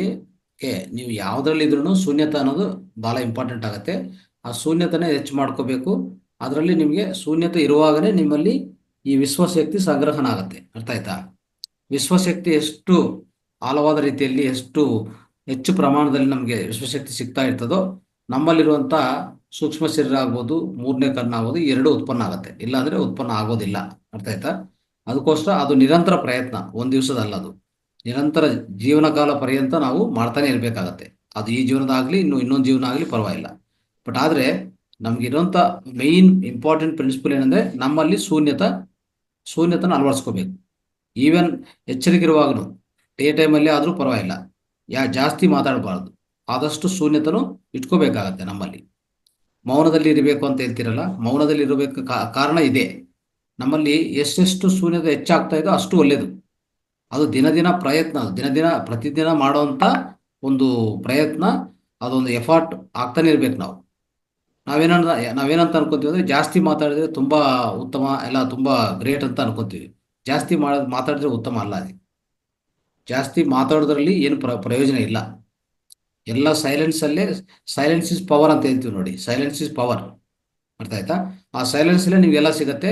ಮೌನವೇ ಬಂಗಾರ ಅಂತ ಹೇಳ್ತೀವಲ್ಲ, ಆ ಮೌನತ್ವ ಅನ್ನೋದು ಅಷ್ಟು ವಿಶಿಷ್ಟವಾದ. ಅದಕ್ಕೋಸ್ಕರ ಶೂನ್ಯತ ಹೆಚ್ಚು ಮಾಡುವಂಥ ಸ್ಥಿತಿ ಎಲ್ಲೆಲ್ಲಿ ಸಿಗತ್ತೋ, ಏನೇನು ಪರಿಸ್ಥಿತಿಗಳಲ್ಲಿ ಅದೆಲ್ಲ ನಾವು ಅಳವಡಿಸ್ಕೋಬೇಕು ಲೈಫಲ್ಲಿ. ಅದಕ್ಕೆ ನಮ್ಮ ಗುರುಗಳು ಅಂದರೆ ಯಾರು ತ್ರೈಲಿಂಗ ಸ್ವಾಮಿ 80 ವರ್ಷ ಮೌನದಲ್ಲಿದ್ದರು. ಆಮೇಲೆ ಮೆಹರ್ ಬಾಬಾ 40 ವರ್ಷ ಮೌನದಲ್ಲಿದ್ದರು. ಇದೆಲ್ಲ ಯಾಕೆ ಇರ್ತಾರೆ ಮೌನದಲ್ಲಿ ಅಷ್ಟು ವರ್ಷದಲ್ಲಿ ಬೇಕಾ ಅಂತಂದರೆ, ಎಸ್, ಅದು ಬೇಕಾಗಿದೆ. ಆ ಶೂನ್ಯತ್ವಕ್ಕೋಸ್ಕರ ಅದು ಬೇಕಾಗಿದೆ. ಶೂನ್ಯತ್ವದಲ್ಲಿ ನೀವು ಹೋಗಿದ್ರೆ ಅದೇ ದೈವತ್ವ. ಅಲ್ಲಿ ನೀವು as good as you are merge with the supreme power, ಅಂದರೆ ಪರಮಾತ್ಮ ಜೊತೆಗೆ ನೀವು ಮರ್ಜ್ ಆಗ್ಬಿಟ್ಟಿದ್ರಿ ಅಂತ ಅರ್ಥ. ಅದೇ ರೀತಿಯಲ್ಲಿ ನಮ್ಮ ಮುಮ್ಮಡಿವರಂ ಬಾಲಯೋಗಿ ಅವರು ಕಂಟಿನ್ಯೂಸ್ ಆಗಿ 39 ವರ್ಷ ಧ್ಯಾನದಲ್ಲಿದ್ದರು. ಏನು ಮಾತಾಡಿಲ್ಲ, ಆಹಾರ ಇಲ್ಲ, ನೀರು ಇಲ್ಲ, ಓನ್ಲಿ ಶ್ವಾಸಾಹಾರ, ಅಂದರೆ ಗಾಳಿ, ಆ ಪ್ರಾಣವಾಯುವೇ ಅವ್ರ ಆಹಾರ ಅಷ್ಟೇ. ಮಲ ವಿಸರ್ಜನೆ ಇಲ್ಲ, ಮೂತ್ರ ವಿಸರ್ಜನೆ ಇಲ್ಲ, ಯಾವುದೂ ಇಲ್ಲ. ಮತ್ತು ಏನು ನಡೀತಾ ಇದೆ ಒಳಗಡೆ ಅಷ್ಟೆಲ್ಲ ಅಂತಂದರೆ, ಅವ್ರ ಬಾಡಿಯಲ್ಲಿ ಕೂರಿಸ್ತಾರೆ, ಶೂನ್ಯದಲ್ಲಿ ಹೋಗ್ತಾರೆ. ಅವರು ಹಾಸ್ಟೆಲ್ ದೇಹದಿಂದ ವಿಧ ಲೋಕಲ್ಲಿ ಅವ್ರ ಕೆಲಸ ಅವ್ರು ಮಾಡ್ಕೊತಾ ಇರ್ತಾರೆ. ಅದು ನಮ್ಗೆ ಗೊತ್ತಾಗಲ್ಲ. ನೋಡೋಕ್ಕಿದ್ರೆ ಬಾಡಿ ಸುಮ್ಮನೆ ಕೂತ್ಕೊಂಡಿರ್ತದೆ. ಏನಪ್ಪ ಇವ್ರಿಗೆ ಅಷ್ಟು ವಿಶಿಷ್ಟತೆ ಮತ್ತು ಅಷ್ಟು ಏನು ಮಾಡ್ತಾ ಇದ್ದಾರೆ ಸುಮ್ಮನೆ ಕೂತ್ಕೊಂಡು ಅಂತ ನಾರ್ಮಲ್ ವ್ಯಕ್ತಿಗಳಿಗೆ, ಸಾಮಾನ್ಯ ವ್ಯಕ್ತಿಗಳಿಗೆ ಆ ಡೌಟ್ ಬರ್ತದೆ. ಆದರೆ ಕೂತ್ಕೊಂಡು ಬಾಡಿನ ಕೂರಿಸಿ ಒಳಗಡೆಯಿಂದ ಆ ದೇಹವನ್ನು, ಆ ಸೂಕ್ಷ್ಮ ಶರೀರ ಸಮುದಾಯವನ್ನು ತಗೊಂಡು ವಿಧ ಲೋಕಗಳು, ಸೂಕ್ಷ್ಮ ಶರೀರದಿಂದ ಆಸ್ಟ್ರಲ್ ಪ್ರಪಂಚದಲ್ಲಿ, ಕಾರಣ ಶರೀರದಿಂದ ಕಾರಣ ಲೋಕದಲ್ಲಿ, ಮತ್ತು ಮಹಾಕಾರಣ ಶರೀರದಿಂದ ಮಹಾಕಾರಣ ಲೋಕದಲ್ಲಿ ಎಲ್ಲ ಕಡೆ ಓಡಾಡ್ತಾ ಇರ್ತಾರೆ. ಅವರ ಅಲ್ಲಿರುವಂಥ ಜ್ಞಾನವನ್ನು ಪಡಿತಾರೆ. ಅಲ್ಲಿ ಬೇಕಾಗಿರುವಂಥ ಸಂಪರ್ಕ ಮಾಡ್ಕೊಂಡು ಅಲ್ಲಿರ್ತಾರೆ ಅವ್ರು ಅಷ್ಟೇ. ಮತ್ತೆ ಬರೋದಂದರೆ ಅವ್ರು ಯಾವಾಗ ಇಚ್ಛೆ ಇದ್ರು, ಯಾವಾಗ ಬರಬೇಕು ಅವಾಗ ವಾಪಸ್ ಬರ್ತಾರೆ. ಅಷ್ಟುವರೆಗೂ ಬರೋದಿಲ್ಲ ಅವರು. ಈ ರೀತಿಯಲ್ಲಿ ಆಗ್ತಾ ಇರ್ತದೆ. ಇದು ಪವಾಡವಾದ ವಿಷಯಗಳು. ಇವೆಲ್ಲ ಅವ್ರವ್ರು ಅನುಭವಿಸಬೇಕು. ಇದು ಥಿಯರಿಟಿಕಲ್ ಆಗಿ ಎಷ್ಟೇ ಹೇಳ್ಬೋದು, ಬಟ್ ಅವ್ರವ್ರು ಅನುಭವಿಸಿದ್ರೆ ನಾವು ಅರ್ಥ ಆಗೋದು. ಆ ರೀತಿಯಲ್ಲಿ ಪ್ರತಿಯೊಬ್ಬರೂ ಅಷ್ಟೇ ಹೆಚ್ಚೆಚ್ಚು ಶೂನ್ಯತನ ಹೆಚ್ಚು ಮಾಡ್ಕೊತ ಹೋಗಿ, ಆವಾಗ ನಿಮಗೆ ಫಲಿತ ಬೇಗವಂತವಾಗಿ ಬರುತ್ತೆ. ಅದು ಮಾತಾಡೋದು ಸ್ಟಾಪ್ ಮಾಡೋದಾಗಲಿ, ಸುಮ್ಮನೆ ನೋಡಬಾರ್ದು, ಸುಮ್ಮನೆ ಮಾತಾಡಬಾರ್ದು, ಸುಮ್ಮನೆ ಕೇಳಿಸ್ಕೋಬಾರ್ದು. ಸೊ ಯಾವುದೇ ವಿಷಯವನ್ನು ಸುಮ್ಮನೆ ಜಾಸ್ತಿ ಜಾಸ್ತಿ ಮಾತಾಡೋದು, ಜಾಸ್ತಿ ನೋಡೋದು, ಅದು ಸ್ಟಾಪ್ ಮಾಡಬೇಕು ಫಸ್ಟ್ ನಾವು. ಅವಾಗ ಶಕ್ತಿ ನಮ್ಮಲ್ಲಿ ಎಷ್ಟು ಸಂಗ್ರಹಣ ಆಗುತ್ತೋ ನೋಡಿ. ಮುಮ್ಮಡಿವರಂ ಬಾಲಯೋಗಿ ಅವರಿಗೆ 39 ವರ್ಷ ಬೇಕಾ ಧ್ಯಾನ? ಅಷ್ಟು ವಿಶ್ವಶಕ್ತಿ ಬೇಕಾ ಅವ್ರಿಗೆ? ಏನಕ್ಕೂ ಆರೋಗ್ಯಕ್ಕೋಸ್ಕರನ? ಇಲ್ಲ. ಆರೋಗ್ಯಕ್ಕೋಸ್ಕರ ಆದರೆ ಅಷ್ಟು ವಿಶ್ವಶಕ್ತಿ ಬೇಕಾಗಿಲ್ಲ. ಆರೋಗ್ಯಕ್ಕೋಸ್ಕರ ಮಾತ್ರ ಅಲ್ಲ ಅದು ಅವರು ಕೂತ್ಕೊಂಡು ಆ ವಿಶ್ವಶಕ್ತಿ ಸಂಗ್ರಹ ಮಾಡಿಕೊಂಡಿದ ಮೇಲೆ ಅವರು ಈ ಬಾಡಿಯನ್ನು ತಟಸ್ಥಗೊಳಿಸಿ, ಬಟ್ ಇದೂ ವಿಶ್ವದಲ್ಲಿ ಪ್ರಣಾಳಿಕೆ ಇದೆ ಅಷ್ಟೇ. ಇನ್ನೊಂದು, ಮುಮ್ಮಡಿವರಂ ಬಾಲಯೋಗಿ ಅವ್ರನ್ನ ಈ ಥರ ಮಾಡಬೇಕು ಅಂತ, ಮತ್ತು ತ್ರೈಲಿಂಗ ಸ್ವಾಮಿ ಈ ರೀತಿಯಲ್ಲಿ ಮಾಡ್ಬೇಕಂತ, ಮಿಲೇರಪ್ಪ ಅವರು ಈ ರೀತಿಯಲ್ಲಿ ಆಗ್ಬೇಕಂತ ಯಾರು ನಿರ್ಣಯ ಮಾಡಿದ್ವೆಲ್ಲ? ಇವೆಲ್ಲ ನಿರ್ಣಯ ಮಾಡೋ ಸೃಷ್ಟಿಕರ್ತ. ಇದೆಲ್ಲ ಪ್ರತಿಯೊಬ್ಬರಿಗೂ ತಿಳಿಸ್ಕೊಡ್ಬೇಕಂತ ಅವರು. ಸೃಷ್ಟಿಕರ್ತ ಏನು ಮಾಡ್ತಾನೆ? ಒಂದು ಕಡೆ ಭೂಕಂಪ ತರಿತಾನೆ, ಒಂದೊಂದು ಕಡೆ ಸುನಾಮಿ ತರಿತಾನೆ. ಪ್ರತಿಯೊಂದು ಅವರೇ ಮಾಡೋದು. ಅವರು ಯಾಕೆ ಮಾಡ್ತಾರೆ ಇವೆಲ್ಲ ವಿಷಯಗಳಂದ್ರೆ, ನಮ್ಮ ಮಾನವ ಕುಲಕ್ಕೆ ಇದೆಲ್ಲ ತಿಳಿಸ್ಕೊಡ್ಬೇಕಂತ. ನೋಡಿ, ಯಾವುದೇ ಆಗ್ಬೋದಪ್ಪ, ಪ್ರತಿಯೊಂದಕ್ಕೂ ಅವಕಾಶ ಇದೆ. ಅವಕಾಶಗಳು ನೀವು ಅರ್ಥ ಮಾಡ್ಕೊಳ್ಳಿ. ನಿಮ್ಮ ಜೀವನವನ್ನು ಸುಂದರವಾದ ಮತ್ತು ಯಾವುದೇ ಜಾಸ್ತಿ ಗೊಂದಲ ಇಟ್ಕೋಬಾರ್ದು. ಸುಂದರವಾದ ನಿರ್ಮಲ ಜೀವನವನ್ನು ನೀವು ನಡ್ಸ್ಕೊಂಡು ಬನ್ನಿ. ಯಾಕಂದರೆ ಪ್ರತಿಯೊಂದು ನಾವೇನು ಅನ್ಕೊಂತೀವಿ, ಇದಾಗಿದೆ, ಅದಾಗಿದೆ, ಈ ರೀತಿಯಲ್ಲಿದ್ದಾರೆ, ಆ ರೀತಿಯಲ್ಲಿದ್ದಾರೆ. ಪ್ರತಿಯೊಂದಕ್ಕೂ ನಾವೇನು ಮಾಡ್ತೀವಿ, ಅಲ್ಲಿ ಒಂದು ನಮ್ಮದೇ ಒಂದು ಭಾವನೆಗಳು ಅಲ್ಲಿ ಜಾಸ್ತಿ ಜೋಡಿಸ್ಕೋಬಾರ್ದು. Accept as it is, accept yourself, accept others, accept everything what is happening around you. ಅದು ಸೃಷ್ಟಿಕರ್ತ ಅದೆಲ್ಲ ನಮ್ಗೆ ತಿಳಿಸ್ಕೊಡ್ಬೇಕು, ಅಭ್ಯಾಸ ಮಾಡಿಸ್ಬೇಕಂದ್ರೆ ಇವೆಲ್ಲ ಮಾಡ್ತಾ ಇರ್ತಾರೆ. ಒಂದೊಂದು ಕಡೆ ಒಂದು ಪವಾಡ ಮಾಡ್ತಾನೆ. ಅಲ್ಲೊಂದು ಪವಾಡ, ಇಲ್ಲೊಂದು ಪವಾಡ, ಅಲ್ಲೊಂದು ನಷ್ಟ, ಇಲ್ಲೊಂದು ಕಷ್ಟ, ಪ್ರತಿಯೊಂದು ಮಾಡ್ತಾನೆ. ಯಾಕಂದ್ರೆ ಇವೆಲ್ಲ ಇದ್ರೇನೆ, ಇವೆಲ್ಲ ಸಂಗ್ರಹಣ ಅಂದರೆ ಒಂಥರ ಸಮ್ಮೇಳನವಾಗಿ ನಮಗೆ ಆದಷ್ಟು ನಮಗೆ ತಿಳುವಳಿಕೆ, ನಮ್ಮಲ್ಲಿ ಜಾಗೃತಿ ಹೆಚ್ಚು ಮಾಡೋದು, ನಮ್ಮನ್ನು ಒಂಥರ ಈ ಭೂಮಿಯಲ್ಲಿ ಅಂಟ್ಕೊಂಡಿಲ್ಲ ಅಂದರೆ ಈ ಅಟ್ಯಾಚ್ಮೆಂಟ್ಸಿಂದ ದೂರ ಮಾಡೋಕ್ಕೆ ಪ್ರಯತ್ನ ಮಾಡ್ತಾ ಇರ್ತಾರೆ. ಅದು ಸೃಷ್ಟಿಕರ್ತದ ಧರ್ಮ. ಅವರು ನಿರಂತರ ಮಾಡ್ತಾನೆ ಇರ್ತಾರೆ. ಅದನ್ನು ಅರ್ಥ ಮಾಡ್ಕೊಂಡ್ರೆ ಸಾಕು, ನಾವು ಆನಂದವಾಗಿರ್ತೀವಿ. ಆಧ್ಯಾತ್ಮಿಕತೆ ಅದು ಪ್ರಧಾನ ಲಕ್ಷ್ಯ ಏನು ಗೊತ್ತಾ? ಏನೇ ಆಗಲಿ, ಏನೇ ಬರಲಿ ಏನೇ ಹೋಗ್ಲಿ ನಾವು ಆನಂದವಾಗಿದ್ದೀವ, ಆನಂದ ಭರಿತವಾಗಿದ್ದೀವ, ಅದೇ ಆಧ್ಯಾತ್ಮಿಕ. ಅದಕ್ಕಿಂತ ಇನ್ನು ಹೆಚ್ಚು ಏನು ಇಲ್ಲ ಈ ಭೂಮಿಯಲ್ಲಿ. ರೈಟ್. ರಂಗನಾಥ್ ಈಗ ನಾವು ಸರ್, ಕೂತಿರುವಾಗ ಬೆಂಡ್ ಆಗ್ತೀವಲ್ಲ ಮುಂದಕ್ಕೆ, ಮತ್ತೆ ಬೆಂಡ್ ತುಂಬಾ ಬೆಂಡ್ ಆದಾಗ ಮತ್ತೆ ಸ್ವಲ್ಪ ನಮ್ಗೆ ಅವೇರ್ನೆಸ್ ಬರ್ತದೆ, ಮತ್ತೆ ಹಿಂದಕ್ಕೆ ಇರ್ತೀವಿ. ನಾವ್ ಯಾಕೆ ಕೂತಿರುವಾಗ ಸ್ಟಿಲ್ನೆಸ್ ಬರಲ್ಲ? ಸ್ಟಿಲ್ನೆಸ್ ಬರೋದು ನಿಮ್ಗೆ ನಿಮ್ದು ಅಲ್ಲಿ ಅಂದ್ರೆ ನಿಮ್ಮ ಪ್ರಮೇಯ ಏನಿಲ್ಲ. ಒಂದ್ಸರಿ ಧ್ಯಾನದಲ್ಲಿ ಹೋದ್ಮೇಲೆ ವಿಶ್ವಶಕ್ತಿ ಪ್ರವಾಹ ಆಗುವಾಗ ಈ ಶರೀರ ವಿಶ್ವಶಕ್ತಿಗೆ ಒಂಥರ ಏನದು ವೆಜಲ್ ಅಂದ್ರೆ ಒಂದು ಪಾತ್ರೆ.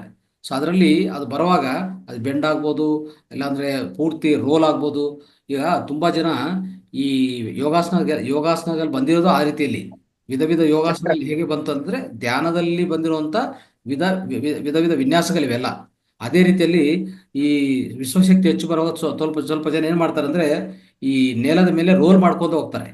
ನೆಲದ ಮೇಲೆ ರೋಲ್ ಮಾಡ್ತಾರೆ, ವಿಧ ವಿಧ ರೀತಿಯಲ್ಲಿ ಆಗತ್ತೆ. ಅದೆಲ್ಲ ನಾವು ಏನು ಮಾಡಬಾರ್ದು, ಜಸ್ಟ್ ಅದು ಆಕ್ಸೆಪ್ಟ್ ಮಾಡ್ಬೇಕಷ್ಟೇ. ನಾವು ಅದನ್ನು ವಿಪರೀತವಾಗಿ ತಗೊಂಡ್ರೆ ಅದು ಮತ್ತೆ ಬೇರೆ ಬೇರೆ ರೀತಿಯಲ್ಲಿ ನಾವು ಅರ್ಥ ಮಾಡ್ಕೊಂತ ಪರಿಸ್ಥಿತಿ ಬರುತ್ತೆ. ಅದು ಮಾಡಬಾರ್ದು. ಆಕ್ಸೆಪ್ಟ್ ಮಾಡಿ ನಿಮ್ಗೆ ಎಚ್ಚರಿಕೆ ಬಂದ್ರೆ ಮತ್ತೆ ತಿರ್ಗಾ ಸ್ಟ್ರೇಟಾಗಿ ಕೂತ್ಕೊಳ್ಳಿ, ತೊಂದರೆ ಇಲ್ಲ. ಇಲ್ಲ ಅಂದ್ರೆ ಹಾಗೆ ಕಂಟಿನ್ಯೂ ಮಾಡಿ. ರೊಟೇಷನ್ ಮಾಡ್ತಾ ಇದ್ರಾ ರೊಟೇಷನ್ ಮಾಡಿ, ನೆಲದ ಮೇಲೆ ರೋಲಿಂಗ್ ಮಾಡ್ತಾ ಇದ್ರಾ ಮಾಡಿ, ಪರವಾಗಿಲ್ಲ. ಅರ್ಥ ಆಯ್ತಾ? ಥ್ಯಾಂಕ್ ಯು ಸರ್, ತುಂಬಾ ಚೆನ್ನಾಗಿ ಅರ್ಥ ಆಯ್ತು. ಮತ್ತೆ ಸರ್ ರಂಗನಾಥ್ ಸರ್, ಇನ್ನೊಂದು ವಿಷಯ. ಈಗ ಪತ್ರಿಜಿ ಪ್ರಬೋಧನೆಗಳು ಬುಕ್ ಪ್ರಿಂಟ್ಗೆ ಪೂರ್ವಭಾವಿಯಾಗಿ ಅದೇನೆಲ್ಲ ಸಿದ್ಧತೆ ಆಗ್ಬೇಕು ಆಗ್ತಾ ಇದೆ. ಅದಾದ್ಮೇಲೆ ಪ್ರಕೃತಿ ಉಮಾಮಹೇಶ್ ಅವರೇ ಬರ್ದಿರ್ತಕ್ಕಂಥದ್ದು ಇನ್ನೊಂದು ಸಮಾಧ್ಯಾನ ಅಂತ.